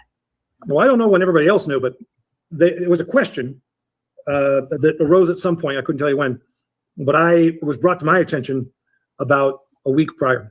And then I was given the task of running down change of custody on other items. And So again, you had that's not a secret. I'm assuming you shared your conclusions based on your research. I'm assuming you shared those with Ms. Taylor. For sure. and you didn't even really have a chance to finish those tasks by the time he pled guilty, right? Well, I can't answer that. Okay. I completed a lot of, let's put it this way. I completed a lot of tasks. Okay. What were there other items of evidence that there were chain of custody issues that you did find? I think that's a question that needs to be answered later. I can only discuss what's publicly disclosed. Okay. But I think that's a reasonable question that we should be asking. Everyone should be asking that question. What's All your right, I already got you thinking? penciled in for part 2, Dr. Turvey. That's fine. A year from now, after the IAC hearing, right? There's What? got to be an IAC hearing, right? There has No. to be. No, there doesn't have to be at all. As long as Ann Taylor is the attorney and representing Brian Koberger, there's not any chance of that. Justice requires it, I think. Well, I would agree. I will just say So he had nothing bad to say about Ann Taylor. He had nothing to say at all. Before he wrote that book, went behind the defense's back, and wrote that book with Chris Whitcomb. And then Ann Taylor, the day that book is released, she gets word of it and she puts a statement out. And now he's all like, she wasn't a good lawyer. She wasn't there for Brian, blah, blah, blah. What? Y'all were rooting for her. Ann was your girl. And now y'all are just leaving her in the dust over here in this chat. Man, the way people will turn. They really will. I've seen it. I've seen it. It's weird. say this: science Please think for yourself. and justice both require a level of transparency that we're not experiencing in this case. Can I ask this? You can ask whatever you want. Was any DNA found on that night sheet ever directly tied to Brian Koberger? Not that I'm aware of. Well, then why are we seeing that all over the place that people are saying that Brian Koberger's DNA was found on the sheet? Yeah, that's right. It is. We read it. 16,000 cells or something, or 60,000 cells. I'd have to look it up. I will look it up right now. There was a report. We just read it on how many skin cells were underneath that knife sheath or the buckle. Right now, Ed, you guys are smart people. I like you guys. You're smart. So, how many things do you see daily being discussed about this case that have no basis in reality? Everything on the Yeah. channel. So much bullshit. That's the answer. So I know in the book, actually initially the first crime lab that the sheath was sent to, they returned it saying there's no chain of custody, right? No, that was you're confusing two different events. Right? One is the Idaho State Police Crime Lab. They are the ones 56,000 cells. Okay, human cells. 56,000 human cells. So whatever you want to do with that is what you will. But that's how many. That's in the document. It's documented. This guy doesn't read documents, apparently, like we do around here. who originally said, "Hey, Nobody reads documents like we do around here. we got the sheath now. I need a chain of custody form for this because there's not one on it." So they asked for one, Yeah. and a few days later, Moscow police sent them one that they had fabricated. All right. Then there's the other issue of the testing of the DNA on the sheath, which is about on the clasp, which was done at the lab in Texas, I think. The initial testing. So these are two separate issues. And what was, Othram. Sorry, what? In my humblest opinion, he's either drinking alcohol or he is taking a medication that makes him thirsty. Othram Labs, the lab in Please. Texas. I can't recall independently. The DNA was not my area of expertise. The DNA interpretation is not my area of expertise. What I know is The knife That sheath at was in the your crime area hearing, of expertise. pretty much everyone agreed that that the DNA that they found was an investigative lead and not sufficient to make an identification. You can't make an identification if they're not in the system, dumbass. When they have the DNA, they put it in the system If there's no hit, then it's just the DNA sitting there, waiting for the person to come along to be tested. They didn't have a suspect to test it against at the time because they just found the sheath. So yeah, I know that in the book, in Whitcomb's book, Chris's book, he indicated that the FBI essentially gave Brian Koberger's name to local law enforcement as a tip, so that's as strong as they can get. Do you have any information about that, or did he get that from others? That's something you'd have to ask the FBI about. I don't. I mean, I think that answers the question. Everybody who testified at the Franks hearing did not perceive this as a nail in the coffin. They perceived it as an investigative lead that should be followed up on. But then, cameras start rolling and people get in front of the camera and a microphone gets stuck in their face and they don't want to look like a slapped ass. So they start saying stuff.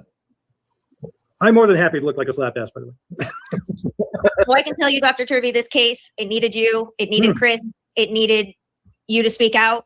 I can tell you as 3 attorneys sitting here, it is wild to me how the case is. There's nothing remarkable about what I'm doing in this case. Given my 30 years of experience with other cases, I'm just doing it the same way I do all my cases. Following the law, making sure that Brady material is disclosed, making sure that testing occurs that should occur, giving good advice to. So why didn't you get the hair tested? Why didn't you get the hair tested? You just said getting the required testing done. So we can blame you for not testing the hair in Ethan Chapin's hand, the 2 pieces of hair. Make sure that everybody's rights are protected. My real question is, why are so many other people frightened and not speaking up? And the reason why, in my opinion, is that they're either one, they're compromised by money, or 2, they get a little close to some money, sir. Sir. You're sitting on the money side. If I were to be sitting here saying Brian Koberger is innocent, he didn't do this, blah, blah, blah, blah, blah, I have to think of something new every day to lie to you guys about, I would be rolling in the money. I'd have more than 51 people in my chat. But no, I follow the evidence. I look at the documents. I have common sense. I went to school for criminal justice and applied science, so I do know a little bit about what I'm reading and I'm seeing, and I interpret it and I give it to you guys, and I show you the documents. Apparently, he hasn't read a document. Something that they've never been close to before. A little power, a little celebrity, and nobody little in this something, chat and they get excited. And they just run amok. They start doing things that are against their nature. And I'm used to being somebody who is not popular. I'm not interested in being popular. I'm not interested in making friends or. Yeah, you and are. I'm preserving my professional integrity for my other cases. That's what I do. When I'm you have no professional integrity, sir. Thinking about making, I have more than once dumped myself off a case because an attorney was engaging in inappropriate, unethical behavior. And I said, I'm out, and I'm not doing this, and you go do your own thing on your own. That doesn't mean I need to speak up about it because it's maybe just unethical behavior that I don't like maybe they're using cocaine or maybe they're cheating on their spouse, and I find that out. And I don't want anything to do with them. They're a hand grenade with a pin pull, and I don't want to be around when it goes off. Okay. But I think there's a lot of people who don't know how to behave anymore. I think we're missing people that know how to behave in the criminal justice system. I think everyone who's just trying to get their glory. And I want to ask this directly so everybody can know. How much am I being paid for this interview? I'm not paying you. That's right. Nothing. Did I ask for anything in exchange for this interview? No, absolutely nothing. No, nor would I. I already been paid for my time and my work on this case. I don't need money. Is the least of my interest. There's something else then. There's something else because people don't just jump on people's panels and start talking about a case a year after there's been the conviction and doing it for free. I don't know what he's doing. I don't care what he's doing, but he's doing something. Maybe his channel grew. I mean, I know we got his 1 subscriber, so he has over 1,000 now. He had 999 last night or whatever. We're on there. Maybe that's what he's doing. Who knows? Because he's not going to be called. He's not going to be called to testify in another case again. I don't think so. He's not. You can't trust him. Because I'm protecting my reputation for future cases. Right. I have other cases I'm working in. My reputation has to be protected for those, not just this one. All right. And one of the things that grabbed our attention to you is when we were going through the reports. This is even before we had ever even talked for the first time for our pre-call, over a month ago. Okay, yeah. Your report. Okay, so they talked over a month ago for a pre-call. Everyone's different on their channel. They be doing things different. I don't know. I don't call people, so I don't know. Don't call anybody. conclusions and your expert opinion, which is what so many of the prosecution's experts did not do. They couldn't tie things together. They didn't even, most of them didn't even give an expert opinion, which is the purpose of an expert. But They did, and I have hers pulled up if we do need to review that.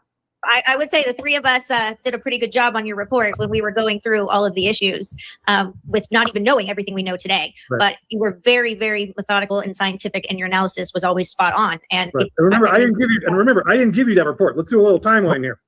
No, you did not. I didn't have to. I'm talking about the it's the one that was released. It is that's right. Sutton's response to my report, where she basically agrees with everything. It says everything I'm saying is possible and comes to no real conclusions of her own other than he must have been naked running through the house committing the crime. That's how he didn't have transfer material on him. That might be one of the stupidest. He never said he was naked. Paulette Sutton never said that. Things I've ever heard. It's her trying to make her client happy. This is the problem if you only work for one side or if you're trying to get work with another side. You twist yourself into a pretzel trying to make people happy. What the heck was it? I never worry about making people happy. I know they're going to be mad with me when I'm done, so I don't care. Right here. The point is, I have it right here. I'm making me read stuff.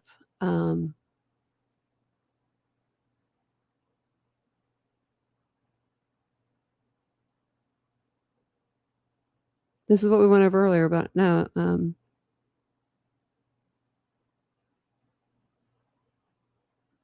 there is nothing at all about people running naked in the house. It's all about ISP photos and stuff like that.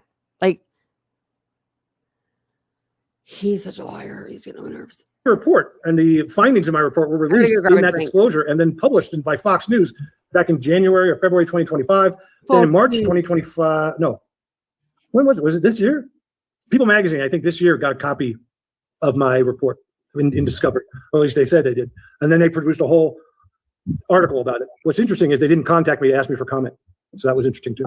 That is interesting. Yeah, but so my findings are out there. They're already out there. They're publicly available. And I'm one of the only experts whose findings from the defense are available. But I can tell you this, I wasn't standing on the corner by myself.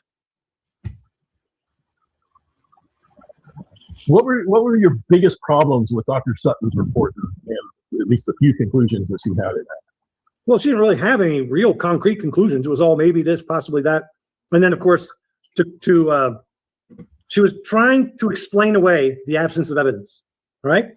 Constantly trying to explain away the absence of evidence. That's not the role of a forensic scientist. They're not there to be an advocate. They're not there to help support the theory of their client. They're there to explain whether the theory the client has comports with the posture of the physical evidence as it exists. Okay? So she sort of took on the role of advocate, and that's my biggest problem. And she knows better. She knows better. And I know that one of your conclusions, at least as it came out in Dr. Sutton's report and elsewhere, was that this crime was committed by at least two people, or certainly not committed by one person. Why did you come to that conclusion? Well, this is not, again, this is all public. This is not me disclosing anything that wasn't already there. One, you have the amount of time that this would have taken, the amount of cleanup that was involved, and then also the involvement of the lower floors and evidence being moved around that has blood on it on the first floor and the second floor, as well as multiple weapons being used, at least 2 knives and at least 1 blunt force object, none of which were recovered or found, and then multiple methods of killing even on one victim, where you have blunt force trauma, strangulation, and then multiple knife wounds. So, and contemporaneous with the other victim being killed right next to her. And the ability to control people like that. So he's going to tell us there's a second person, right? But this second person, I got a cat on my chair. The second person didn't leave any DNA at all. Nothing, not a sign that he was there. Nothing at all. No blood in Koberger's car when he would get in the car with him or whatever. You would have to have a friend to do that first off. And Koberger doesn't have those. We all know. Only friends he has are the ones on the internet that don't know him. Parasocial relationships. Very weird. Let him go stay in your house for a little bit with your kids. And then we'll talk. It's very difficult. I can't take him. So there wasn't multiple perpetrators. Those things led to the conclusion that at least 2 people. He said blunt force injuries and then the stabbing. Okay, blunt force would be with the butt of that knife. That's what that those knives are used by the military for a reason. And it's not to be like cutting freaking bananas or anything. So we're involved. You don't see that where just one person. There was one, I'll tell you, there's one case that was really interesting that I worked on. It was two women who were married and they got into a domestic dispute and they got in a fight. Okay, I don't care about partner. that part. And then they had a jar of pickles that's shattered and all found at the home. They removed all the blood. We don't care about Kind of the interesting part. how- They drove the car down to the metal and tested with everything they had. They couldn't find any evidence We of know transfer evidence from the crime scene into that vehicle. So it was eliminated. Now, in your experience, is that something that would be normal for them not to find stripping that vehicle down to the nails and not finding any connection back to the defendant? Well, think of it this way. You commit the crime, you got blood on your hands, you got blood on your feet, you got blood on your clothes, hair, face. Unless you go take a shower, which there's evidence that could have happened, because the first floor bathroom was completely cleaned. Could have been, but that would have taken more time and required a lot of confidence on the part of the person. You know, somebody I just think nobody used it. who was very confident they weren't going to be interrupted. If they One then moved person. into the vehicle, that might be Bethany. true. Might be, but you'd have to show that evidence of that cleanup, and you have to sort of. So I can see the possibility, but it makes more sense if the person spent that time in the house cleaning up, which there's evidence there was time spent cleaning up in that bathroom with these clothes and with the removal of items and objects from the first floor bathroom. And Chris points out in his book that there was nothing remaining in that bathroom that would be normal to have, you know, toothbrush, towels, normal things in that bathroom. Maybe Does that- maybe she was washing them. Maybe.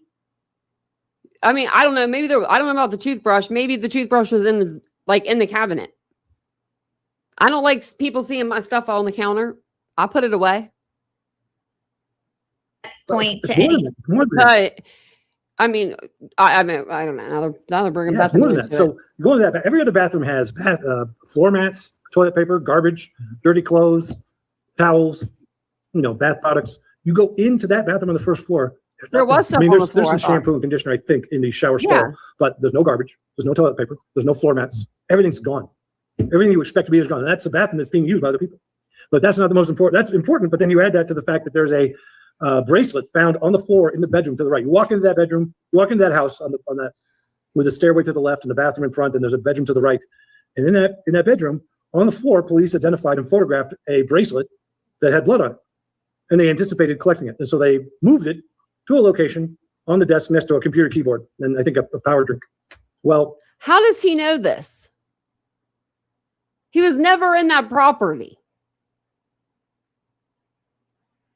If there was a bloody bracelet out there, don't you think the cops would have collected that? I think they would have. They might not have tested it, but they would have collected it. that item was left there, was photographed days later by another crime scene investigator still in wanna that see it. location. Never collected. Not on the evidence list. Never saw it. How is that even So possible? never tested then too. Never collected, never tested, never even sourced. Well, how is that possible? I mean, the problem we have is we have a movie and TV idea of how crime scenes are processed, all right? If you watch the body cams in this video, it's very instructive on this case. And these are, again, they've all been released. And what it shows is people that are traumatized, people that are upset, people that are excited, making judgments and making statements that are unsupported. I think first officer at the scene said, I think it's a murder-suicide. Looks like he killed her and he died, that kind of stuff. People say and do things. They decide what the narrative is, and then they start collecting evidence that supports and reinforces that narrative because that's what they're looking for. And once you do that, you're off the plot. All right? You're gone. You're done. You don't really have any idea what's going on. It happens all the time. I work cases where I'm looking at a group of people standing around talking to the police, and their feet are all covered with blood and blood spatter, and there's a murder weapon in the corner, and the officer never once collects their clothing or even notices the murder weapon because they're excited. Remember, these guys are not experienced homicide investigators. This is not what they do. Everybody there is brand new. They're new to the world of homicide, let alone mass homicide. How does it happen? Inexperience, lack of training, too much adrenaline. Would it have been customary to leave the bracelet where it is and then it be collected without even moving it to the desk? I mean, that seems to be more logical. Yeah. Somebody got excited and distracted. You would leave it there, take a photo in situ, then you put maybe a ruler down to give it a size, take a picture of that. Then you put an evidence placard down, give it a number, and log that in. Take a picture of that, and then you take close, medium, and long-range shots of each item of evidence, so that the purpose of doing crime scene investigation and documentation like this is so that you can take any piece of evidence that you found at the crime scene and put it right back in the crime scene where you found it. If you can't do that with every item of evidence that you've collected, then you have been negligent. Your job is to collect the evidence and document it in such a way that you can put it right back where you found it, to the inch. It's not that hard. It just takes time. Were there other items of evidence found in like the spare bedroom that weren't tested or appeared to have just been left?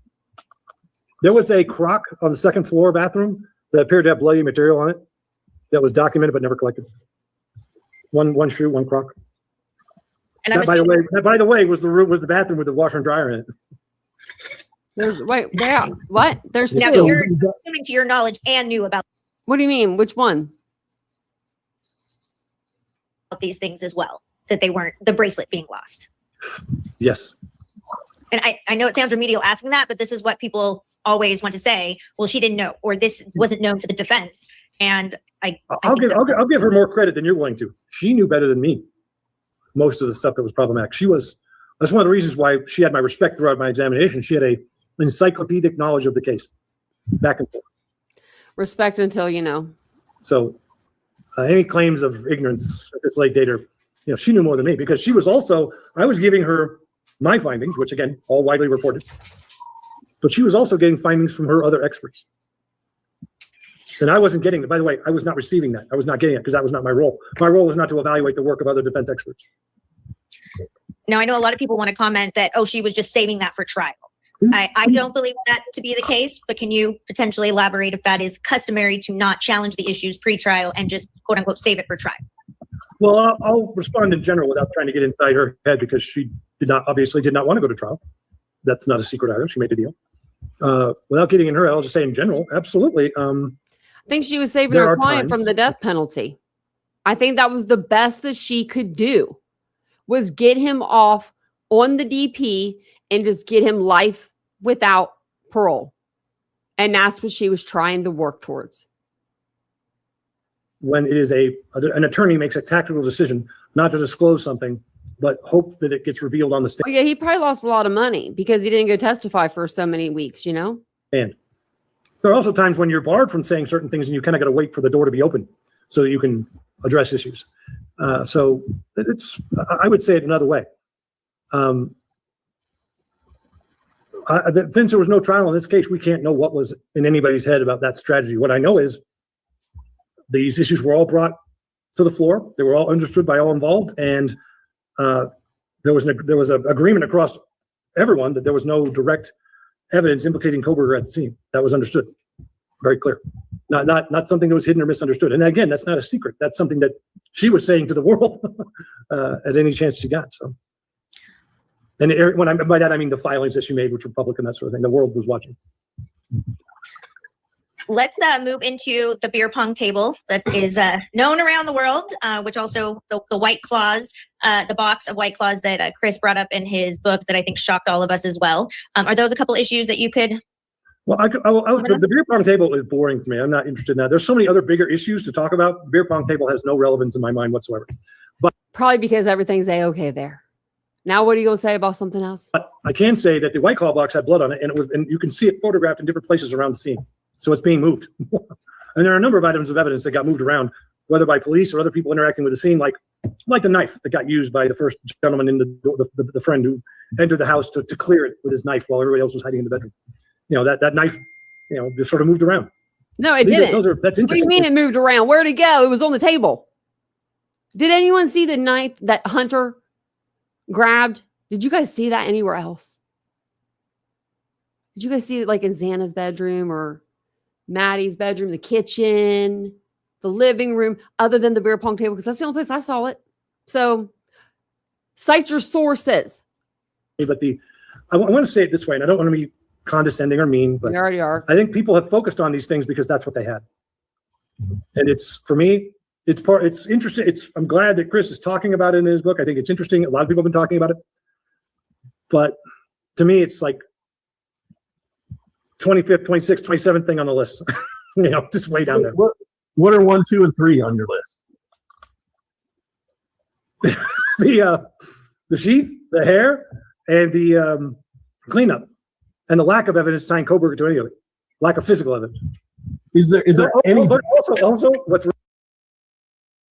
There's only one person's DNA on that knife sheath, other than the blood spatter, because we all know that it's probably Maddie, but Maddie or Kaylee. But under the button snap, okay, it's Koberger's knife sheath. Let's not try to pretend like it's somebody else's. It's his. Okay, it's his. Point blank. Period. Try to figure out something else. Now, how else did he go in there, leave his nice sheath under Maddie, but still not commit the murders? That's what you guys need to start focusing on. Really important is the 911 call. The 911 call is full of false statements by the people on it about what's going on and what happened and what they're observing. It's not. So all those, They think that their friend is passed out and not waking up. They don't think in their brain, they're going through shock that their friend can actually be dead because they've never went through anything like that before. Those kids probably never experienced death at all. those things together are way more important than whether or not there was something on the beer pong table or whether there was a crash or whatever. That's interesting, and it's part of the narrative. I get it. But it has no interest to me whatsoever. So what is specifically interesting to you about the 911 call? Wait. I was like, Sam, I want to get into that, but I just have one more question that we could finish here Sure. before we get into the 911 call. Do you believe the narrative is on par with what is being represented by the prosecution? And I think something that people don't entirely get in Chris's book is that I don't know that Chris entirely believes that the narrative as Who cares is what what it was Chris claimed. They're going thinks? off Who cares what Chris frickin' Whitcomb thinks? He wrote a book about Idaho. of what was presented by the prosecution and what was known to be true, or at least that was the presumption. Do you believe that that time frame is Oh, there we go. Look who just came up on the screen. Now we got True Crime with Dago. We have Truth and Transparency in the chat. Look at this. Everybody's coming in hot. Must have been a big chat. is actually the time frame of the murders? Because we hear screams as early as I think it's like 1:40. I mean, okay. I mean, it's just not that interesting, in my opinion. I mean, it's interesting to people who are trying to get through the granular detail. I get it. But for me, it's not that interesting. There's much bigger, much more important issues. Like Ann Taylor. So let me say something that's going to be offensive, and I don't mean to offend anyone. Unless if you are offended, try not to take it. We have thick skin. Thank God. I don't believe anything. Belief is a word that means accepting without proof. I don't believe anything. I don't believe anything. I don't have any of that issue. All right. So, so That's weird. when you ask me, do I believe this? Do I believe that? I don't believe anything. I require proof. I base my findings, my expert forensic findings, on facts and evidence. Right. I don't do belief, and I don't do guesswork. Use what the evidence supports and what the evidence doesn't support. And that's why I can see the guesswork, but not believing in something. You don't believe in your work. You don't believe in yourself. You don't believe in your team. Okay. say that the beer pong tables. And then you got people in the chat. I love this guy. Bingo. They're all lying. Even BK. Like, It's like a little stroke fantasy of a bunch of fangirls and fanboys out there who really just want to get into that granular detail that doesn't move the needle. All right. I know that sounds offensive, but that's the way it is. It's not offensive at all. Thank God. It's very straight up. All right. So this is what a respect- superhero looks like to me. Oh my God. I'm going to throw up. to the 911 call, and I just want to say it was actually the 911 call. I think it was Outkast's original 911 call, or that he did. That was what got us into the case. Original. Was the 911 call, the 8-hour delay. How is this even possible? And I remember playing it for Sam. That's what got you into this case. You just came into this case a few months ago, like a year ago, didn't they? Like, I'm going to open there. I'm going to go through. Okay. And that was truly where we got involved in this case because it just didn't make sense. It didn't make 11 sense. months ago. Well, what we're learning. Okay. Yes, again. Or that he did. That was what got us into the case. Oh, really? Was the 911 call, the 8-hour delay. How is this even possible? And I remember. Okay, so we all knew about the 8-hour delay in the 911 phone call since the 16th when the cops came out and they gave us the press conference. Okay, we've known about that. That would have been November 16th, 2022. These two lovely ladies have come on the scene 11 months ago. They're about 2 years and some months too late. If they want to go with that as, why they're coming on to this case. The 9-hour phone call, that's what brought us in on this case. What? That's what brought you in? That? It wasn't the fact that somebody went into a house and killed 4 innocent students, because that's what brought me into it, was the victims. Seeing those victims, that's what brought me into this case. And seeing the victims that are still alive. That's what brought me into it. I don't know about the rest of y'all, but It wasn't no 9 hour or 8 hour wait to make a freaking 911 call. You know why? Because I believe in shock, because I've experienced it. And if you haven't experienced anything rough in your life and you've never had that trauma or that shock, because it takes a whole lot to get to that, then it's hard to talk about it. And then you shouldn't probably talk about how other people are feeling because you don't know. You just don't freaking know. And that goes for everybody that says anything about Bethany or Dylan in the 911 call. Playing it for Sam, and that was true. Because if that was me and I was Dylan, I would have ran out of that house. Once I was going down the stairs, that front door, I would have ran out that front door so fast and just kept running. You wouldn't have been able to catch me. I'd have been running for the next 20 hours probably just to get away from that house. If I saw some mysterious man come near me to my door, I wouldn't have went down to Bethany's room. Me personally, I would have been out. I'd have been out of there. I'm a flighter sometimes. I'm a flighter. I'll admit it. Truly where we got involved in this case because it just didn't make sense. It didn't make sense. Well, what we're learning, of course, what we're learning is what all of us who were examining the case already knew. They got into this case because they wanted to make numbers and they wanted to have a YouTube channel. Let's all be real. That's what we're all here for. At the time, but now it's we're all here for views. We're all here for the community. We're all here for different. Well, most of us are here for different cases. A lot of cases. Disclosed is that during the 911 call, there was the inference or the claim that they just kind of woke up to this. Well, no, they didn't. They were on their phones the entire time talking to people. I won't go into the detail of that, but they were all up talking to different people. They right? weren't So they weren't up. asleep. That's first thing. The second thing is they claimed that they saw one of their friends unconscious in their room. Well, each of the two rooms has two people in it with blood everywhere. And the idea that they could see the person non-responsive and not see the other dead person next to them and the blood everywhere is sort of nonsense. He was behind the door. Sorry. Well, let me. He was behind the door. What do you mean, Turvey? Or on the other side? I'm sorry, not the door. The doors the door was that way, wasn't it?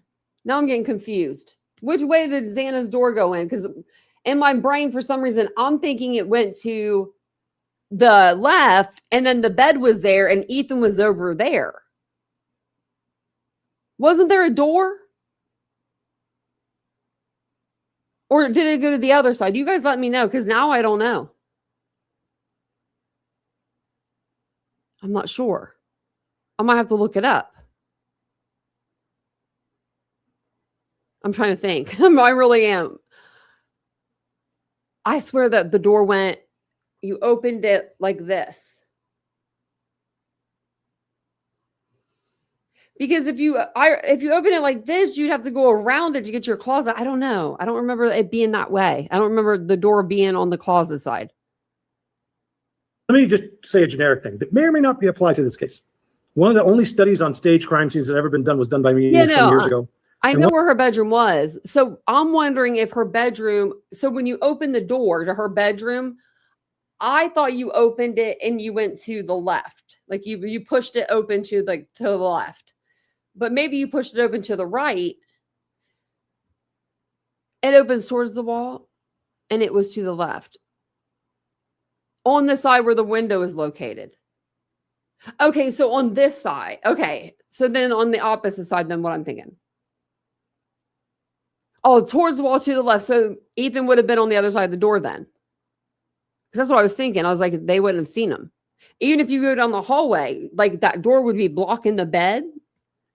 And the bed was a little bit away from the wall because of everything that happened. So, very weird.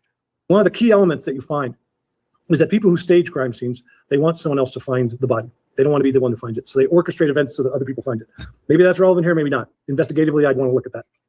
But I do know that the 911 call is full of things that don't make any sense. All right, like I just said. And that by itself should be a problem for anyone examining this case. Is there anything else significant about the cleanup, or is there any other direct evidence that you see outside of what you mentioned that evidence is a cleanup? Well, other than the cleanup. Not to make fun. Like, for example, the commentary that somehow the diluted blood could be mixed with saliva. There's nothing that you saw that would support anything wild like that. Obviously, I feel kind of very. They were how do you say aspirating? I can't say it. You know what word I'm trying to use. like extinguishing blood was coming out of their orifices, like, you know what I mean? And so it was mixed with mucus and with saliva when it was being sprayed out of their mouth and out of their freaking nose. When they're choking on their own freaking, blood, that's where it's going to come out. And it's going to have liquid in it, because you can't get blood out of your mouth without getting your saliva in it as well. We laughed at Chris about that. The amount of I can't say aspirated. Aspirated. I said it, aspirated. Thanks, Axon. saliva that would have had to been produced. I don't even want to comment on it because it's such a bizarre. Everyone's focusing on this because that's what they've had for years, and they're focusing on this little bit, and they're ignoring the planted sheet. They're ignoring the untested hair. They're ignoring the timeline. They're ignoring the cleanup. I mean, that's what I thought. Okay, thank you. That's reality. It does seem interesting to me that whoever did it was able to take away all evidence of clothing, weapons, anything used in it, but forgot the sheet. Well, the sheet wasn't forgotten. It was deliberately placed.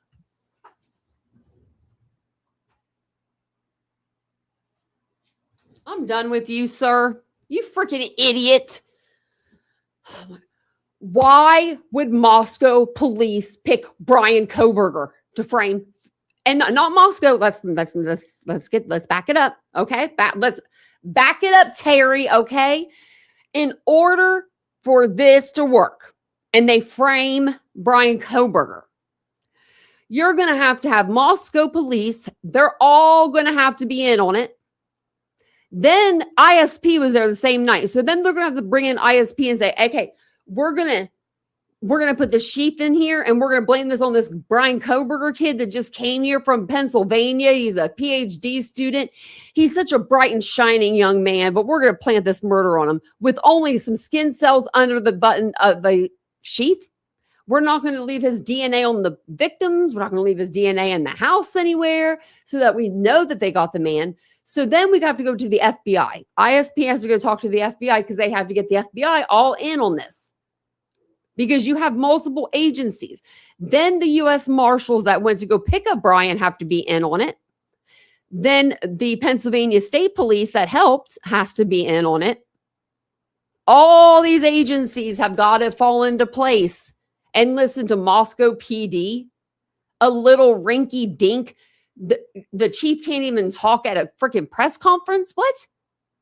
People believe that? I swear people believe anything. So because there's no way to get it. And it was really I'm about to start like jarring up some air and selling it and then saying it's love juice or something, like love potion, love air. Let's see if it works. placed after initially being. You can have like all different kinds, like one for love, like a love potion, and then like, a work potion or whatever you guys want. But it's just going to be air. Found on the floor. And I'm That's not me saying that. That's the police report saying that and the photograph saying that. I'm not disclosing anything secret here. This is exactly what the narrative has shown and what the evidence has shown. It's just nobody wants it. The problem I'm seeing with this case over and over again is the people who want Kohberger to be guilty, they're willing to overlook huge holes in the narrative. They're willing to overlook massive amounts of evidence that point in other directions. And the people that want him to be innocent are focusing on the granular detail that's not relevant because they don't have access to the actual evidence, or they maybe have access to it, but don't have the ability to assess it, examine it, and interpret it in the way that a forensic scientist does. Do you view the cleanup as exculpatory evidence in favor of Kohberger? In other words, that the fact that the cleanup happened really leads to the inescapable conclusion that he couldn't have done this in the time. Why? Okay. Why would they clean up? Why? Can someone, why? Why would they clean the house up? It's not going to do a damn bit of difference to clean anything. If you've got 4 victims with knife wounds, what are you talking about? Where did they clean? Where are you saying that they cleaned? Where the blood is running down the walls? I mean, is there swipe patterns? No. No. There is diluted blood. And it's diluted with saliva. I mean, you would think he would know that. I mean, you would think he would know that. Do they just give PhDs out for free nowadays? Did you go to a school that closed down and they were like, here you go, this is for free. Sorry. He allegedly had. Well, let's just clean that up a little bit and just say it this way, very simply. What happened at this crime scene took way more time than the prosecution has allotted for Brian Kober to be responsible. What do they got? He can do what, 160 some punches in 3 minutes?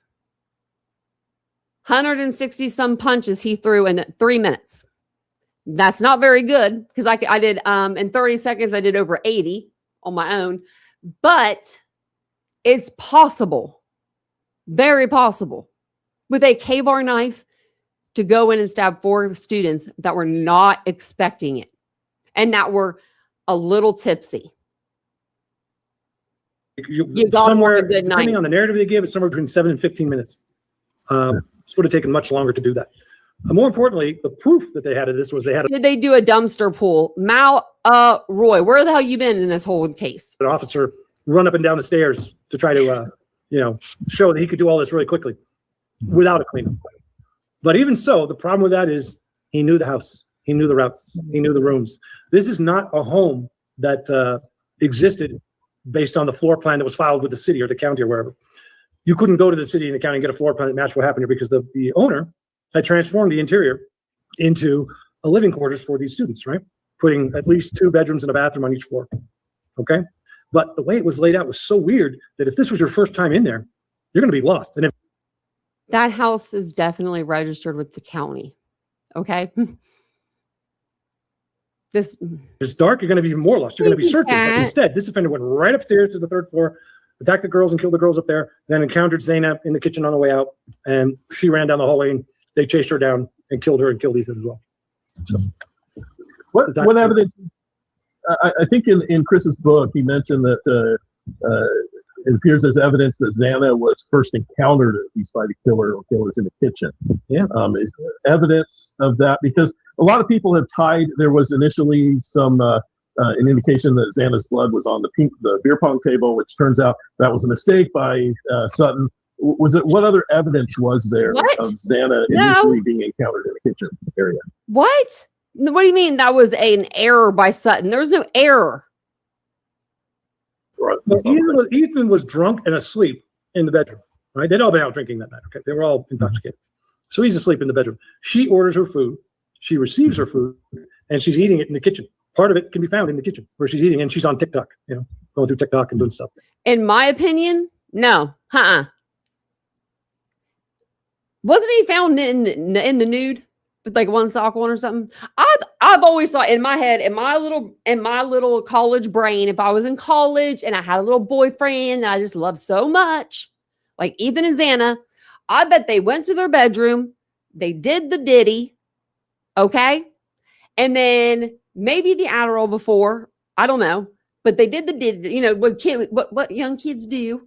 And then I think Xana got hungry and that's when she ordered the food. And I think she ordered food for her and probably for Ethan, maybe like enough, like maybe like a hamburger, 2 hamburgers and 2 fries. I don't know, or a hamburger and 2 fries. I don't know. Cause we saw, it looked like a couple of fry boxes in the kitchen when they were taking pictures. But I think she ordered herself some food and she got her food. And that's when she, encountered Brian after she heard something going on upstairs. But I think that's what happened. I think that's why Ethan was naked in the bed and he just had the blanket on with like 2 socks or something, because that's a man for you. And won't take his socks off. But you know what I mean? And I think that's what Xana just was hungry. She went and got food. I've always thought that even before the autopsy photos came out and all of that, I always thought that because in the beginning of this case, we heard that Xana's dad was going to come and fix her lock on her door. And in my brain, I thought she doesn't want people to walk in on them when they're doing alone time stuff. Like, you know what I mean? Like, I don't think that Xana thought people were stealing from her room. That's what at the time, that's what my brain was. I was thinking more like security for her and, her boyfriend. Then you find some of that food in her bedroom. All right. Those 2 things show she started out in the kitchen eating and then wound up in the bedroom because that's where we know that's where she died. And by the way, I don't want to be glib about this. She put up a fight. She fought like I've never seen anybody fight. She fought like crazy. It was tragic. Yeah, Lee, I think you're right. And the fact, can you really argue with a straight face that there was no cleanup, given the lack of any bloody footprints or anything other than some stray drops on the second floor? No, you can't. This crime resulted in massive amounts of blood, especially the third floor where the two victims were killed there. There's no blood on the floor. Those victims never got out of bed. They were killed in their bed. All right. Ethan was killed very quickly while trying to defend himself on his back from a sharp force weapon. Zaina was killed outside the bed, next to the bed, with blood getting everywhere all over the floor. There's no way the offenders in this case didn't get blood all over their feet and all over their clothes and then transfer that as they're walking out, especially given the fact that the lights are off and it's nighttime or early morning. Okay. That hallway light could have been on. If I was Xana, I would leave that hallway light on. That's a long hallway. So the fact that we didn't find any footwear patterns in the blood from that location indicates a cleanup of those items by default. Or you take your booties off. You put them in your little cylinder container or whatever you got it with you. Okay. With respect to the one shoe print that they were able to find with the Amido Black right at the opening of Dylan's door. Right. What can you tell us, or what did you find interesting or important with that? I didn't. There's no value to it that I can see, because we don't have other footwear patterns to compare to or discuss, and I would leave that to a. To me, it's not.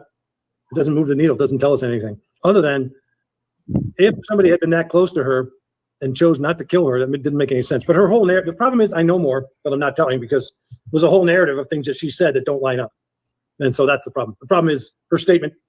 Her statement in general defies credibility. No, it doesn't. You go point by point through it, and I think that's something that we got deprived of when a trial didn't occur. Because remember, you have the 911 call sort of sets the stage, right? Mm-hmm. Mm-hmm. A false narrative about being asleep, a false narrative about not seeing the other dead bodies in the house, a false narrative about a friend who's unconscious as opposed to dead and covered with blood.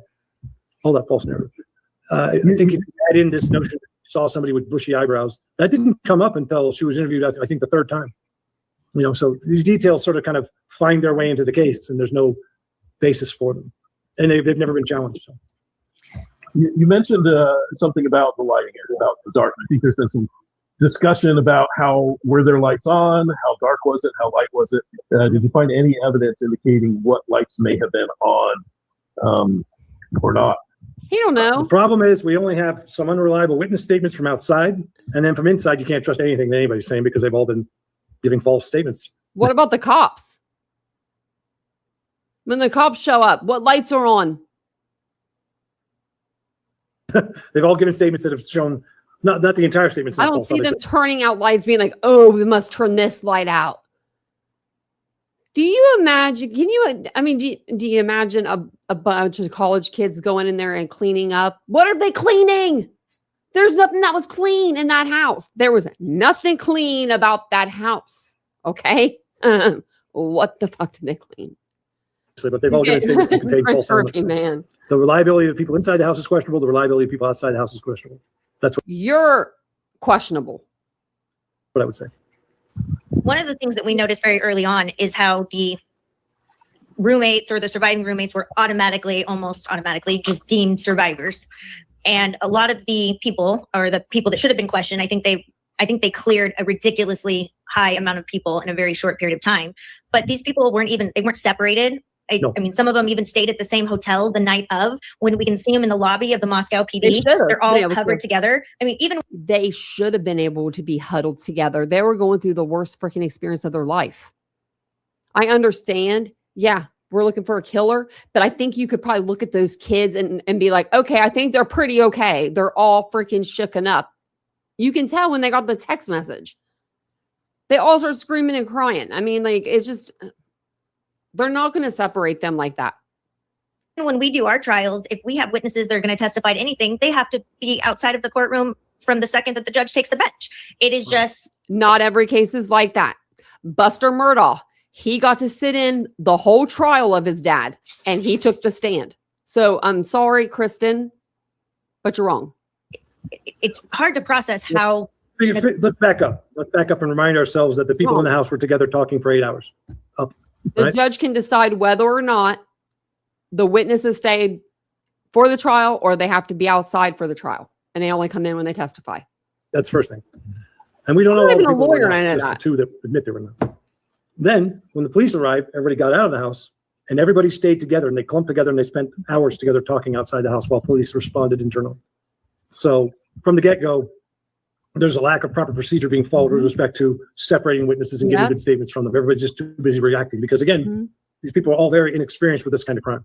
So are you. So the context is one of extreme contamination of witness statements. Everybody was. And then subsequent to that, every interview after that, things just kind of change and details get added and, inconsistencies become clear. And again, that would have been presented at trial, I imagine. Was there any? So if they had such a strong case, the defense, that, like he says, like that he's portraying, then why didn't they go to trial? Any other point of significance? You mentioned the knife that was picked up. I don't know if Hunter picked up the knife when the police first got there. Is there anything else of significance? Could that have been a potential weapon that was used on the victims, or just significant in how it was handled? It was just how it was handled. I mean, they were too busy responding emotionally to the crime scene as opposed to professionally. So, I mean, they didn't care about Hunter grabbing a weapon. They were worried about the 4 dead bodies they were finding. Because at one point, they only had 2 dead bodies, they thought. They're like, okay, we got 2 down here. And then they're like, oh, there's some stairs.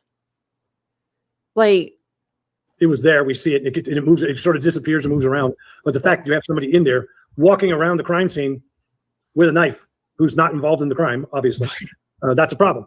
Right. And that contaminates the scene. And law enforcement's job in those circumstances is to make sure that contamination is mitigated as much as possible. And that really didn't happen. They did. I got a question. They removed Hunter and the girls from the scene. What else were they supposed to do? And Hunter said, I grabbed that knife. He was honest about it. He said, for protection. Dylan, who supposedly came face to face with at least one of the killers.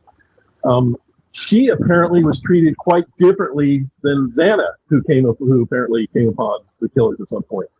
She was chased and killed herself, but Dylan was not. Based on your experience, I know you've got some experience with criminal profiling as well. Oh God! What does that suggest to you? I don't accept that version of events is accurate, so I don't make anything of it because I don't accept that she's a reliable witness because of so many things that have been said that are just not borne out by the evidence. What has she said to you? Do you believe Bethany is a reliable witness? None of them are. None of them are reliable. They've all said things that are not true and patently false, especially on the 911 call and especially in the other interviews they've given. So it's not just a matter of maybe they were drunk or maybe they were not comprehending things.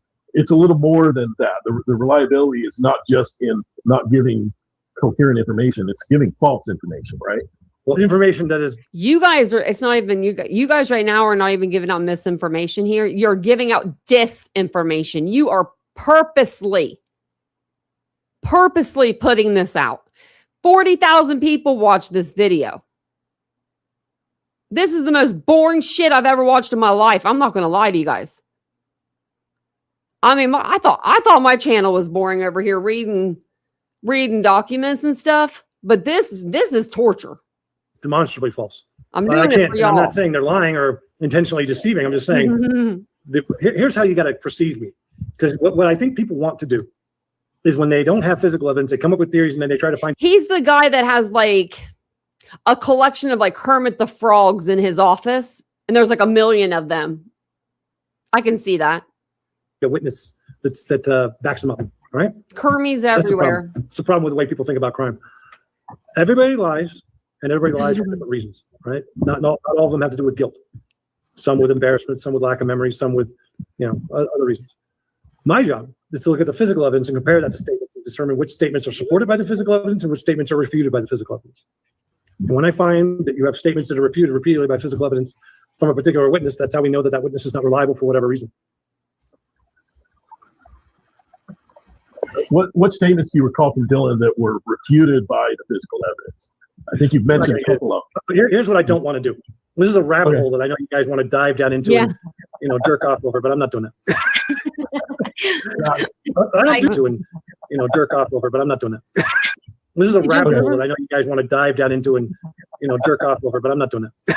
And jerk off over. I thought that's what he said. Oh my God, that's what I thought he said. I'm done. I'm fucking done. I'm done with him. I'm done. I'm done with you, Turvey. What? You are so disgusting. Get off the platform. You were talking about a murder investigation. And then you just threw in, look at them all smiling. Oh, we're not going to do that. I'm not going to give you guys something to jerk off over.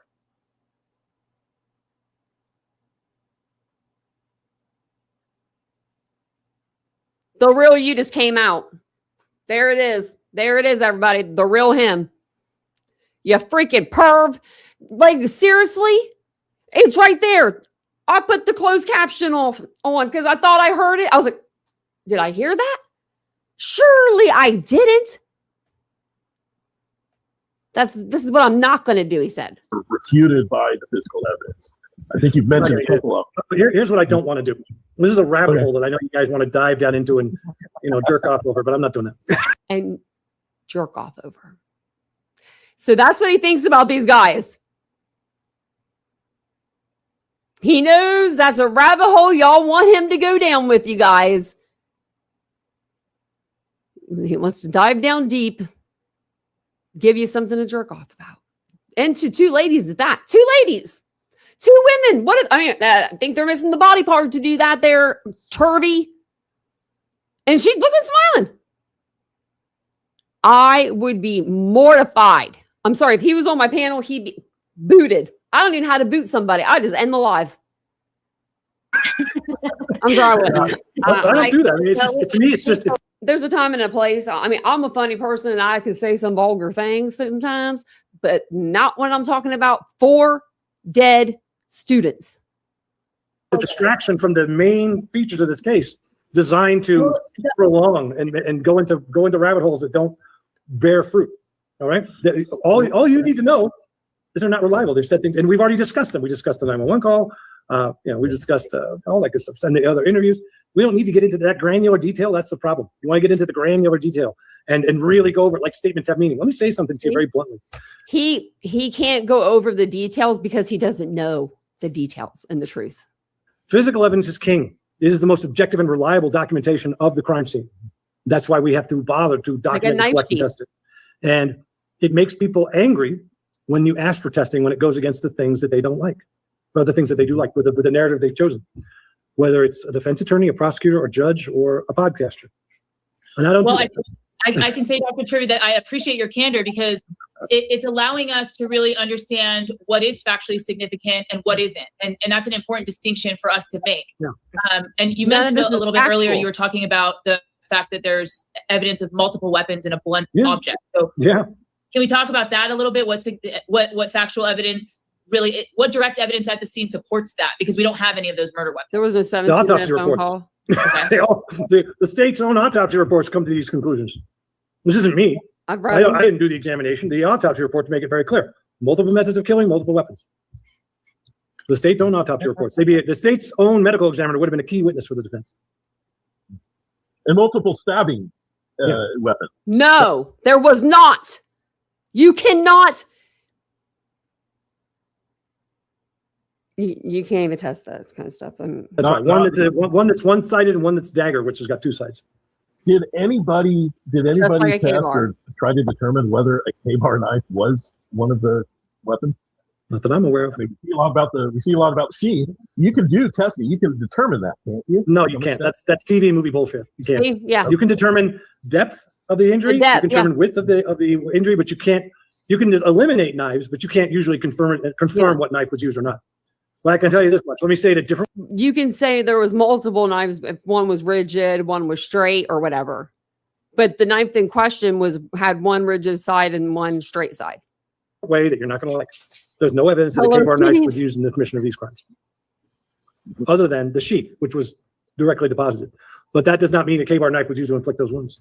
And I, by the way, pretty sure I'm the only person in this case. He just said that you cannot tell what knife made the wounds. And then he just said, but that does not mean a K-bar did it. Like, K-bar knife was used to inflict those wounds. And I, by the way, pretty sure I'm the only person in this case who's actually worked a case involving a K-bar murder. A murder with a K-bar knife. It was an ex-Marine in what was it, Vista, California, I worked on this case where he killed 3 people, all of them who were customers of his daughter who lived in the same apartment complex. She was working in the temporary companionship business. And she had one guy she was sleeping with and 2 guys in the waiting room. And the father came over and killed them all. And he did it in a way that was just incredible. He came in and he did the classic kill move where he raises the arm up and he cuts it under here and he stabs him in the liver and the vital organ. It was very, the execution was systematic and deliberate, and across all 3 cases was the same. And he went in and he stabbed some people up. 3 of them. Koberger couldn't do it though. Not his Koberger. Was with a K-bar. And he took the K-bar and he dumped it in the ocean. They went. Are there specific characteristics then that a K-bar knife would leave that you did not see here? Or are we back in the TV realm? This is a TV thing. This is something you guys have been watching on CSI your whole life, and you think you can drop clay or some liquid material that solidifies and you get the knife that comes. That's not a real thing. You could use pig. TV is lying to you. Just remember that all the time to get you to believe things that aren't true, so that you will, so that they can fill gaps in their bad writing.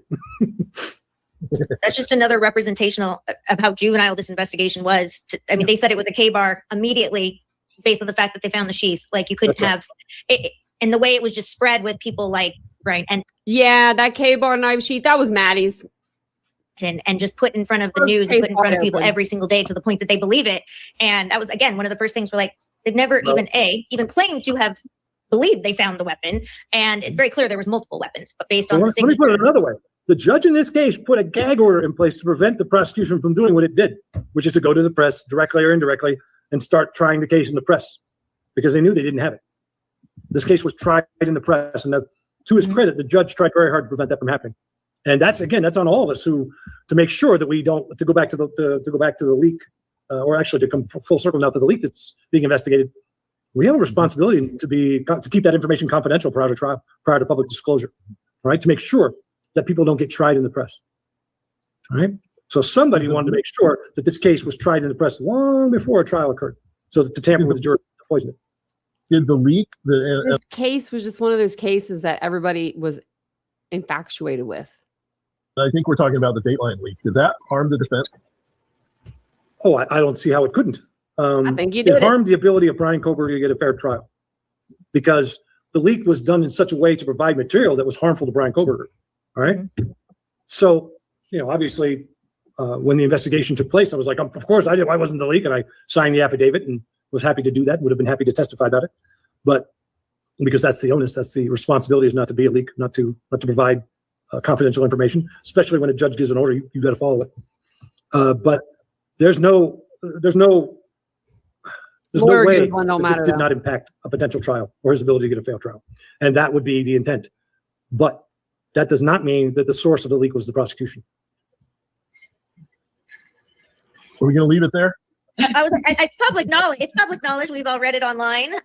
We've pretty much seen it everywhere. It's public knowledge that Ann Taylor is being investigated as a potential leaker.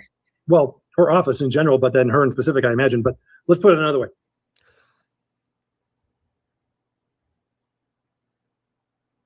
Why would Ann Taylor be the leaker?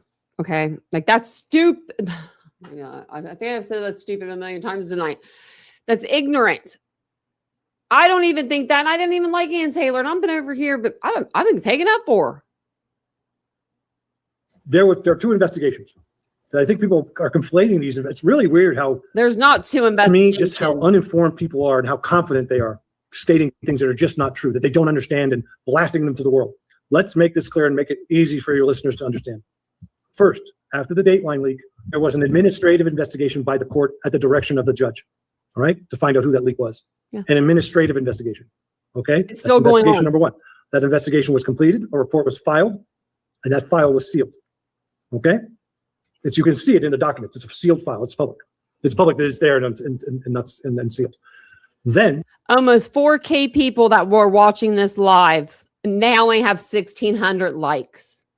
That's what she's saying in the chat right now. And I thought that was it. I thought it was all done. Then in January, I got contacted by the Ada County Sheriff's Department, a guy who said, I'm a detective and I have, I'm in charge of, me and 2 other officers are in charge of conducting a criminal investigation into the NBC data leak. So this is a second separate criminal investigation. The first one was administrative. It had a result and it's sealed. Now they're doing a separate criminal investigation. And I don't know when they started that, but they contacted me in January. Why'd they contact most you? interestingly, and I didn't respond, by the way, I didn't respond to that. And I have no intention of responding to it. I wouldn't talk to the police without a subpoena and a defense attorney with me. Just because. So the investigators call him and he ignores their call when they are investigating a leak in either the prosecution or the defense. This ain't a speeding ticket, buddy. They're not asking you to answer the phone. They're telling you to. And he said, I didn't even answer it. You want to be so cool. You want to sit with the girls and you want to wear pink on Wednesdays. Wear the pink.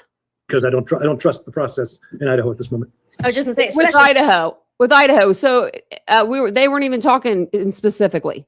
not in Idaho. No, well, in this context, I don't trust them because I don't know what their goal or their intentions are. All right. So Ann Taylor contacts me about 6 weeks later, giving me permission to talk to the police. This is a red flag for me, like a burning bright, screaming red flag, because the first thing I did was contact my clients and say, hey, I've been asked by my attorney client in this case, my former attorney client in this case, to speak freely with the police about the leak. They're going to ask me questions about everything. All that'll do is just violate the privilege top to bottom. And she goes, every single attorney, I talked to 3 of them. They're all top-notch attorneys. They said, do not talk to the police. You're going to be out hanging out there to dry while Ann Taylor has invited you to violate the privilege that she has with Brian Colbert. So now he's setting the scene like it's going to be Ann Taylor, the one that's the leak. It's him. No one is going to tell me that it's not him. He is trying to set it up right now to get eyes off of him. You were the only person talking, dude. You're the only one out here running your freaking jaws about stuff you don't know. I mean, it's stuff clearly, I pulled it up all night. Everything that he has said has been either mis or disinformation. I've had to look, I've got 1 million tabs open. Which I would not do.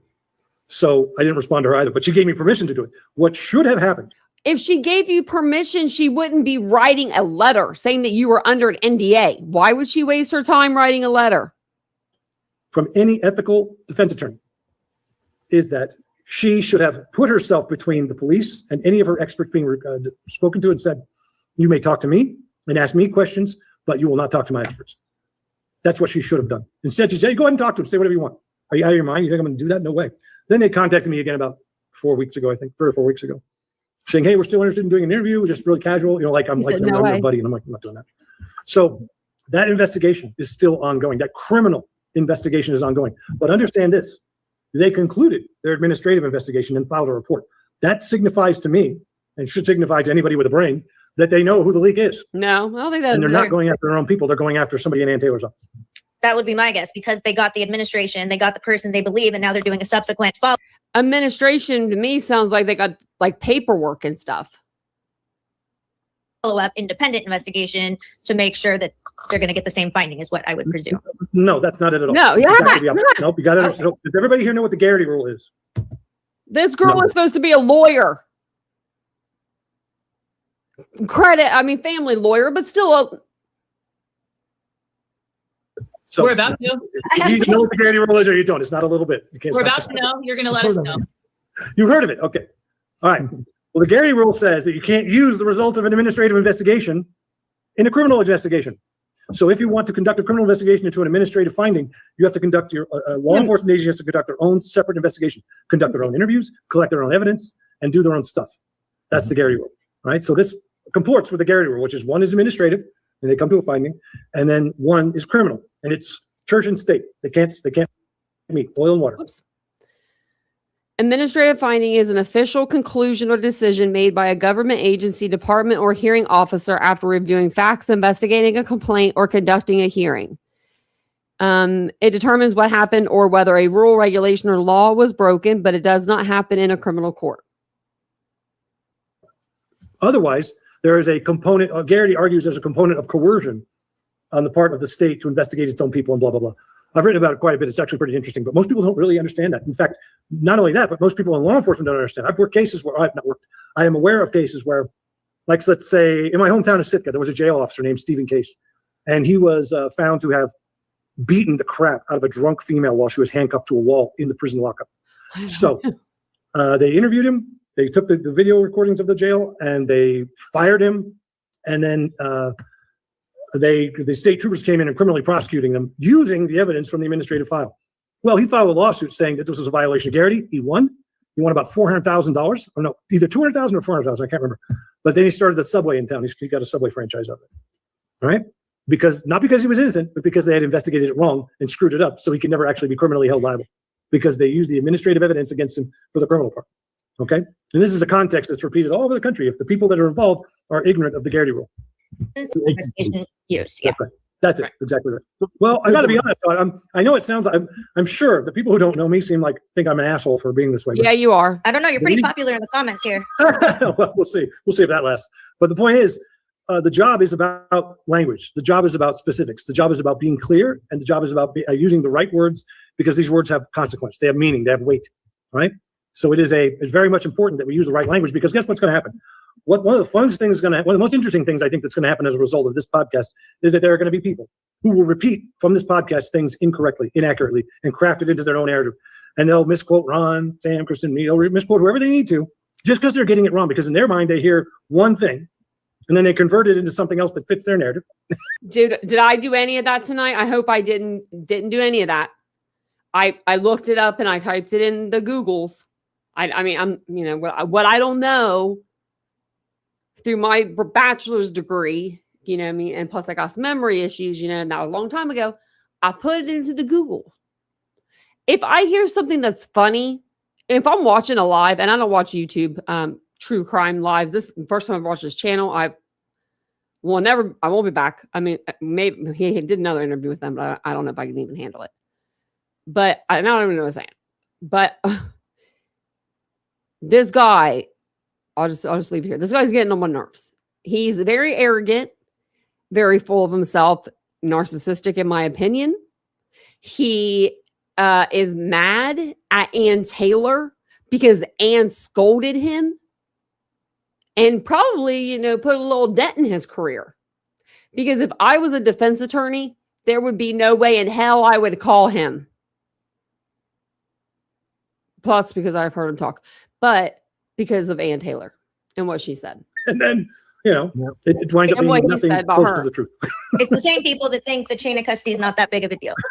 So I just chalk it up as to keep maybe. But the job is to be careful with language, to be careful with how we represent the facts, the evidence, and the resulting narrative. We have to be careful.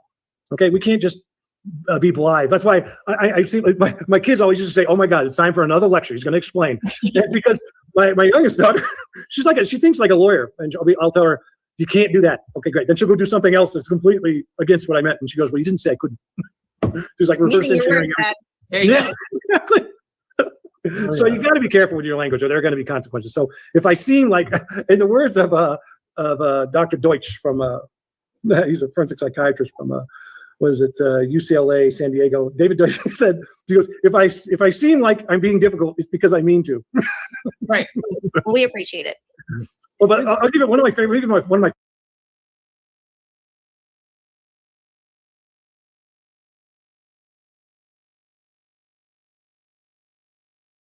dumb. I'm not sure if it was something that you would speak about, but all of the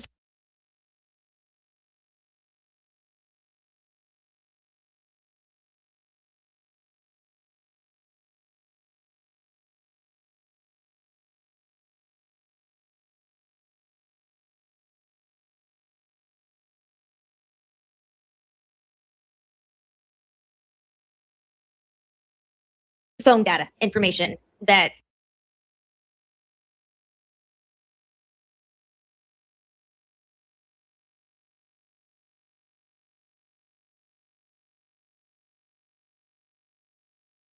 has been released as of late.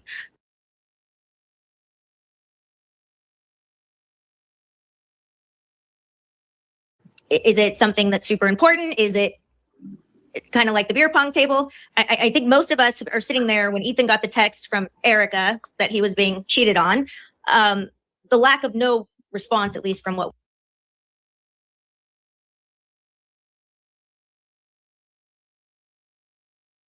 I'm muted. I didn't even hear of that. What, Erica text Ethan because Xana was cheating on him? Are you guys really that ignorant?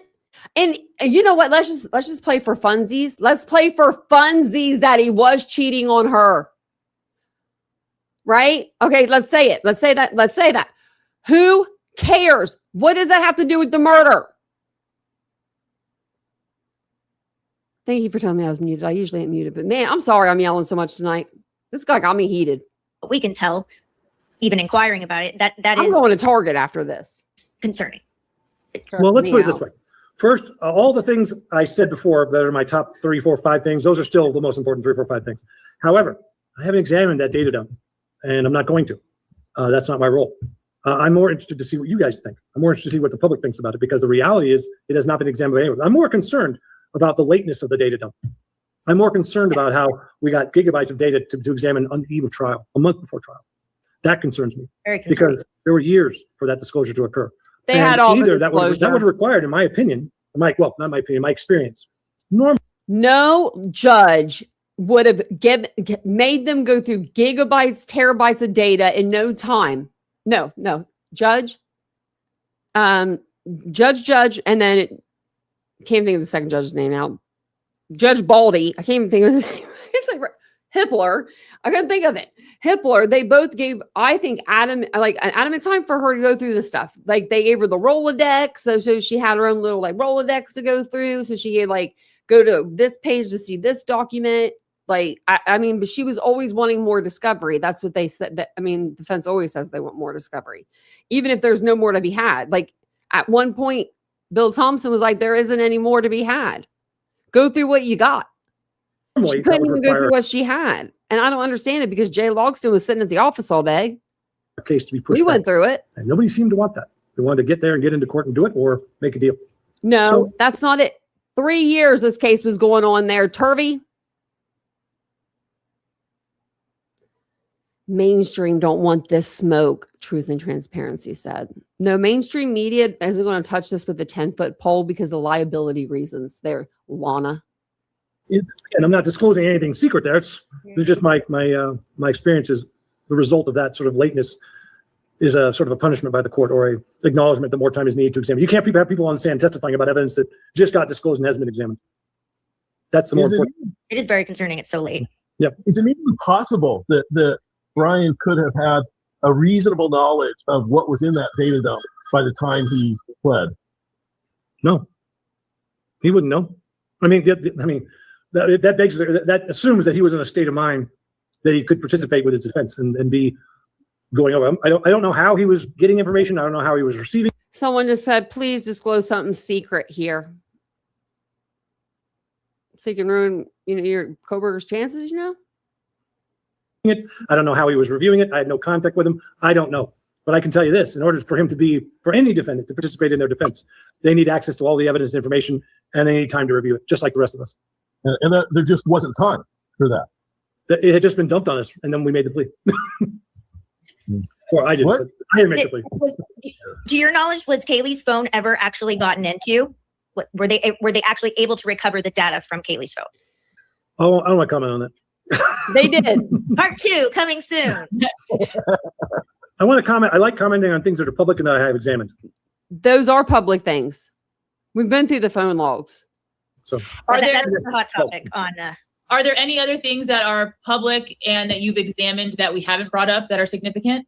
Not that are significant. There's a lot of rabbit holes in this case. No, there's not. Okay. People make them. What about the spare bedroom? Can we talk about the spare bedroom? Yeah, it's where Kaylee and Maddie did their online stuff, like their jobs. In what way? That's where I think, isn't that where Dylan's green jacket was found? Yeah. It wasn't Dylan's jacket, but it was like, And that there was her actual possession. evidence that blood was on that jacket. Yeah. Should have been examined more carefully. Should have been, just like every other No. piece of evidence in this case. I think they said there was staining on the jacket, but there was no blood. There was blood on the blanket in a couple spots, but that could be from a bloody nose, period, or whatever. But I don't think the jacket did. I think it was just dirty. My point, it goes back to the general question for me is why was everyone so unenthusiastic about testing evidence in this case? Very unenthusiastic in my opinion. It seems like a decision was made early on, and then disclosures to the defense came as a result of those sort of the narrative decisions that were made. But then they were compelled by the defense to disclose stuff, and so they were slow rolling the information out. This is a very common tactic. Okay. Slow roll. I got it right here. A specific jacket that was recovered during the investigation, initially logged with a presumptive positive test for blood on the zipper, ultimately tested negative for blood following confirmatory laboratory analysis by the Idaho State Police Lab. And that is item number 133. I'll do your job for you. It's fine. Prevent what we call timely disclosures and then prevent examination prior to trial. So you wind up on the stand with evidence that's been given, maybe the couple weeks before that you haven't had time to look at. It's a concept we call forced negligence. All right? Forced negligence. People are actually pretending like this is a brand new case. Like they're asking questions. Like, I mean, I understand people coming in and being like, oh, this is a cool case. I want to hear about it. But it's kind of weird when someone comes in, they're like, who's the victims? What's going on? You know what I mean? Like, and then you got, people just popping up, new creators just popping up all of a sudden. And all they're covering is Brian Koberger and how he's innocent when he himself said he was guilty. And I'm going to say it till I'm blue in the face. You either think he's the smartest guy in the world or he's dumb as a nail. What do you think is the most exculpatory evidence? The hair in Ethan's hand. So I'm so glad he said the hair in Ethan's hands. The 2 strands, one in each hand. Yeah. Oh, goddamn obvious. So crazy. So crazy. Goddamn obvious. It's so obvious. The hair in his hands. I want to know. If you have not seen the documents, if you're coming in now and go to my community wall post from 2 weeks ago, it'll have Brian Koberger in the beginning of it in his handwriting. Slide over to the second picture or third picture. It'll be Ethan's right hand. The fourth picture will be the document that says about Ethan's left hand. What was in both of his hands? It'll say it. It's a document. I didn't make it up. It's right there for you guys. Whose it is? I want to know how it got there. Once we know whose it is, we'll know exactly how it got there. What about the idea that It was Ethan's there hair. was testing on the sheath and the DNA went to someone else, another man's DNA? I think people call it What? 4 brothers. It was from Othram. Yeah. Let's put this into perspective. If the Innocence Project got this case and did that test and came up with that result, it would be an exoneration to be popping corks. Well, then why aren't you calling your friends at the Innocence Project there, pal? He knows people there. Why are we not calling the Innocence Project? I've been saying that for months over here. Screaming to you guys. There's like 20 of you that go around every day. You're beautiful. You're beautiful. Brian Koberger. He's innocent. I mean, call the Innocence Project. Call local legislators. Call somebody. Write a letter. Do a change.org petition. Right? That gives you all the information you need to know.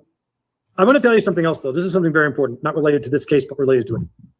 I have worked probably 20 cases in my career where the DNA evidence does not match the person that was convicted. I'll give you an example. There was a case of a 11-year-old and a 13-year-old girl I worked in Oklahoma City. Oh, not Oklahoma City, in Oklahoma for Okay, I'm going past OSDL. Was convicted on sperm in her vagina. He got out of the house. Vaginas, all Missed, great. and they will. Well, and there was other I'm glad I DNA went found past too. We talk about it. Why Because you saw about little kids' vaginas in that one. So, not err on the side of that weren't tested? Well, especially when you're going to kill the person, right?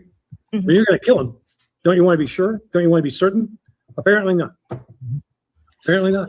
Is there any explanation assuming the DNA went back to another person that's not Brian or the four brothers that people talk about, is there any explanation to not identify those individuals or to follow that lead? You can't win if you do that. That's the only explanation that I can see. It looks Because you got intentional. two people trying to win, or I don't know what winning looks like to them, but they're not interested. They're not interested in knowing what happened. You'd have to ask them why they're not interested in knowing what happened. But my experience is because they want to win and they don't want to do testing that will help the other side. And winning in this case was convicting Brian Koberger and not anybody else. For the prosecution, certainly, I can't speak for the defense. I don't know what winning looked like to them, to the defense team. Winning because looked like getting him off we're the death in a hole. penalty. We're through the rabbit hole with the defense team on this case. They're helping. Their only thing right now is helping the prosecution, going after their own experts for That's speaking the truth about exculpatory evidence. It's bizarre. Let's not focus on getting the exculpatory evidence in front post conviction. Let's cut down our own team and discredit our own expert. Because she knew what he was saying, and putting in that book was wrong. It wasn't even in his field of expertise.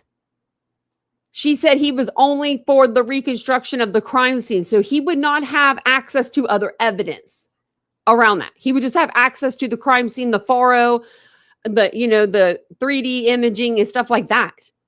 He probably, I can guarantee it, he didn't even step foot in that house because he didn't come in until 2024. I don't even think he got in there. Trying to discredit me, they're also discrediting all the other experts who came to similar or related or corroborating findings who have reports on file.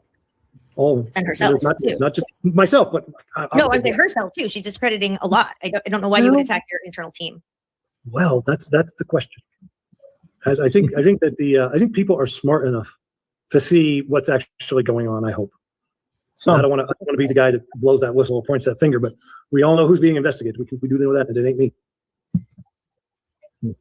Yeah, I want to understand better the DNA, and I don't know if this is beyond your scope, because as I understand it from reading Chris's book, is we have that whole the DNA on the sheath itself came back to four brothers who were not named Koberger. Okay, then let's make it very clear, it didn't come back from the sheath. It comes back from a piece of DNA, a partial profile from the clasp, not the sheath, from the clasp. Now there's the DNA. Yeah. There's no other DNA on this thing. It's clean. Are they talking about his dad? I think they cut it down from his dad and his brothers to his dad to Koberger. That's the first thing you need to understand. The second thing is DNA, and this is the big fight going on right now in the DNA community. DNA cannot give you conditions of transfer. You can't say when it got there. You can't say how it got there unless you're doing this in the context of a full reconstruction, right? So a DNA expert can't tell you how it got there or when. They can only tell you that it aligns with a particular profile in a particular way with particular They can tell statistics. you That's all. Brian Koberger is the recipient. That's his DNA. There's no doubt about it. Octillions. No. So we There's know not even that many people in the world. The dude's guilty. He had the knife sheath. We know that.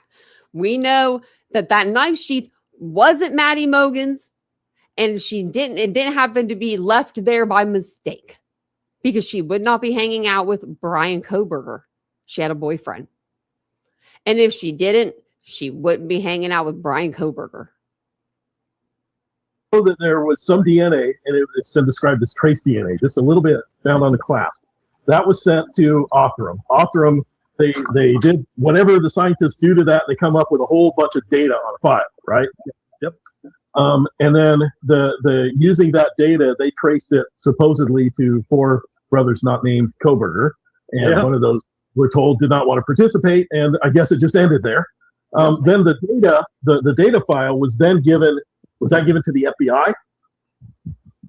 Or was Othram fired? Because the facts support that Othram was fired when it didn't give them the result that they were looking for and point back to the case. I'll just put it another way. This is what we call expert shopping. This is very common on the side of the process. Like forum shopping.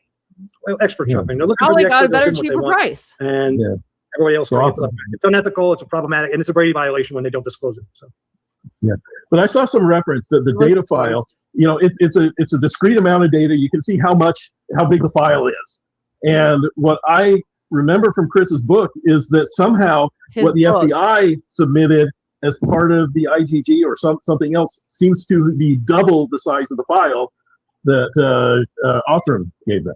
Yeah, this is a DNA expert question. I don't want to get into the procedures or the minutia of that because it's not my area. That's well outside my scope. Was there a Wickham is an expert in DNA. He used to have a DNA related company, so he knows better than I. Did Brian have a DNA expert? Yes. Yeah, Bicca. She was. Bicca was originally, she was brought in to be the DNA expert, and then she transferred over to being an attorney, and that's all public. Weird. No secrets. I've always enjoyed listening to her.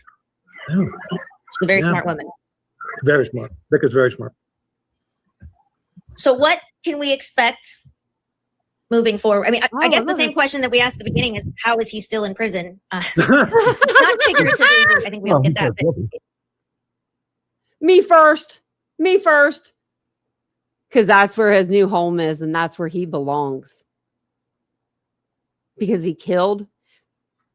Because on November 13th, 2022, Brian Christopher Kohlberger left his house from 1630 or whatever it is, Pullman, Washington. He drove the back way over to the Idaho.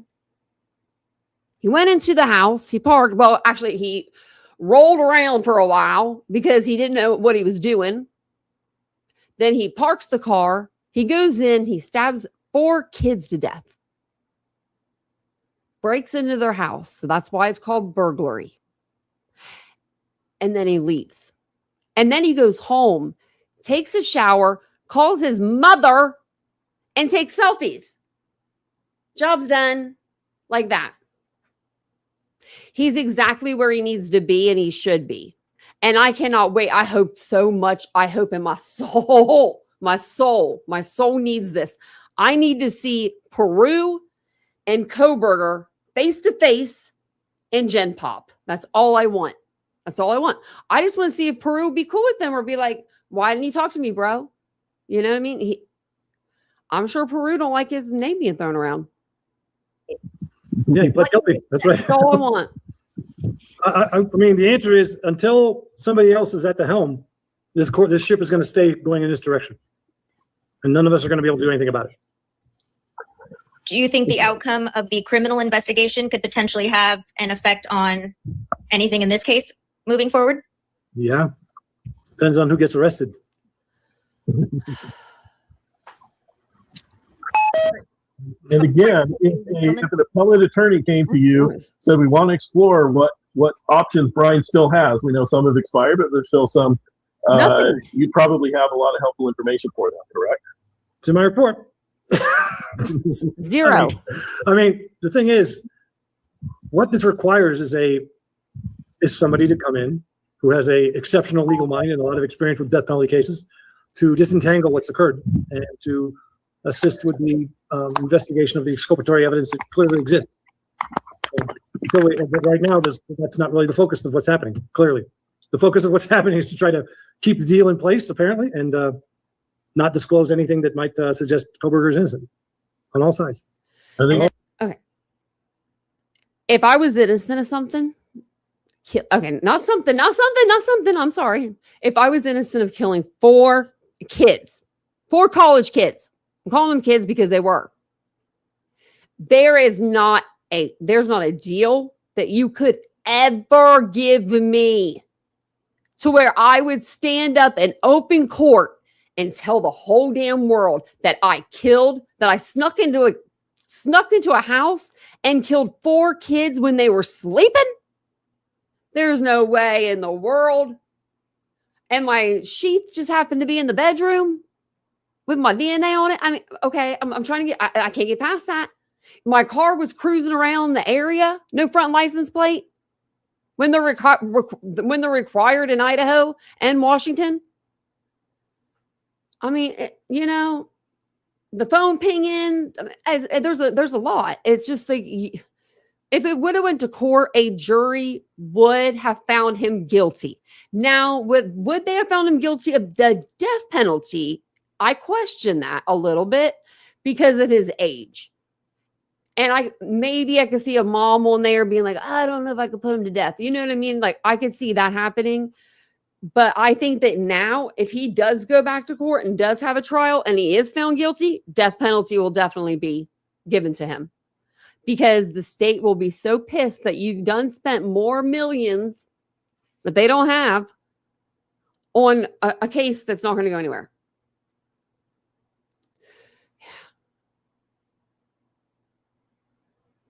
Yeah, man. Okay, so that's over. Oh my gosh, it's over. Oh, good golly, Miss Jolly, you know? He's a headache. How could they do that? 50,000 views. I don't know if that's worth it. I don't know. I don't think that's worth it. I don't think that's worth it. There is Jack and Coke.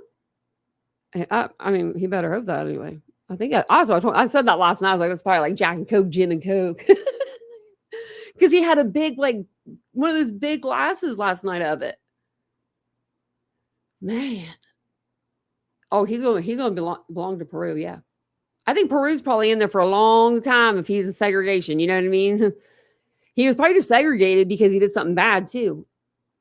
So, but I do want to listen to Drunk Turkey's interview with Steve. So maybe we'll do that tomorrow. We'll take a break from Brent. I don't know if I could watch the other one with it. I guess they did another interview with him. How long's that one? Probably longer. I mean, it's the people in the comment section for me. I mean, I want to live like that, where you have like no, like you just, I guess you have no cares in the world or something, no thoughts, because you're just speaking about victims like so ill. I just could never do it. It's 2 hours. This one was 2.5. Oh, I don't know if I could do it now. Yeah, it's been 3.5. I was on here 3.5 hours. Oh my God. I have not done a 3.5 hour live in years. In years. It's been years. Yeah. I'm going to Target. Is the sun still out? Like, is the sun still out? It's out a little bit. I have to run over there and grab some stuff for the animals. She knew. She looked at me. She knows that. He said I did it right. Thanks, Axon. Is that how you say it? Is it Axion or Axon? Axion. Thanks for being here, guys. I appreciate that. That was a long one.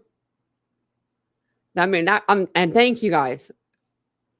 You're the real MVPs tonight, because that guy was so annoying. Like, I haven't been that annoyed since what is her last name? I'm gonna have to look her up. Dorothy. Expert witness. Letitia. This woman, if I could never see her or hear from her voice again, it would probably be not a day too soon. Dorothy Lewis. Okay, let's see if we can find an image of her. This woman gets on the stand and she's talking about how Ted Bundy, the last kiss that he ever gave somebody was her, and it was on the cheek, and like all this stuff. And I'm like, who are you? I can't find a picture of her. There's one on Ickamo's like thumbnail, but you can't really see her. But yeah, no, this lady was crazy. I mean, she's an older woman. If you ever see her, just run. Don't listen. It's crazy. Every question that was yes or no, she would give a 1:15 minimum, like, response. And they're like, we just need a yes or no, ma'am. It did go fast. I didn't think it was that long either.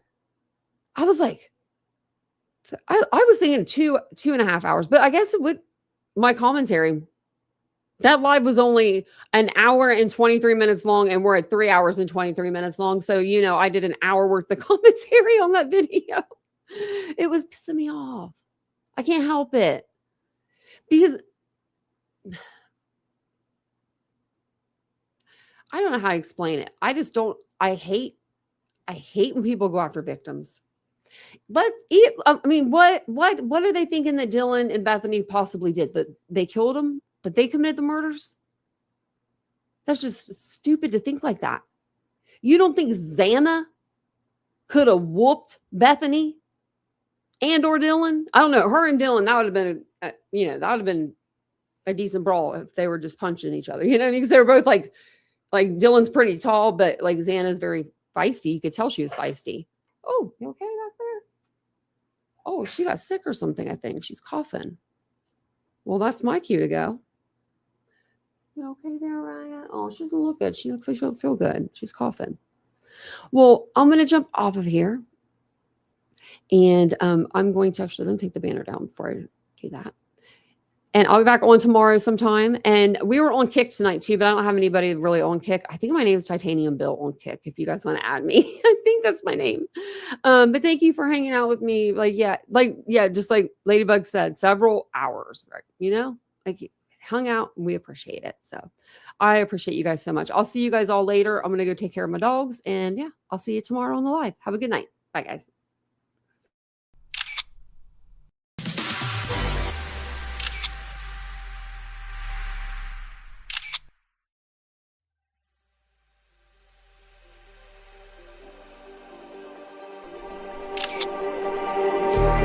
Just like the street lights lit this town, like a fire in a blaze, gotta burn it down. Can't be afraid to live this out. We got this far, don't know how. I see danger in your eyes. They know we'll burn down the night. Coming just like the sunrise. You know that we're gonna let it rain tonight. We're gonna let it rain tonight. We're gonna let it just like the sunrise. We're gonna let it rain.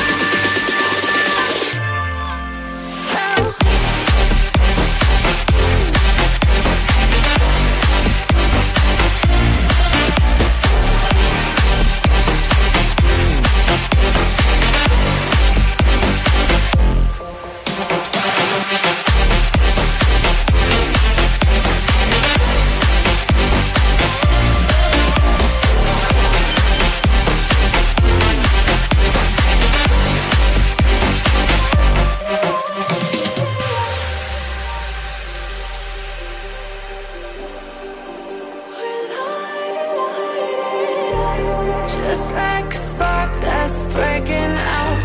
Can't make a stop, can't turn back now. We know that there's no room for doubt.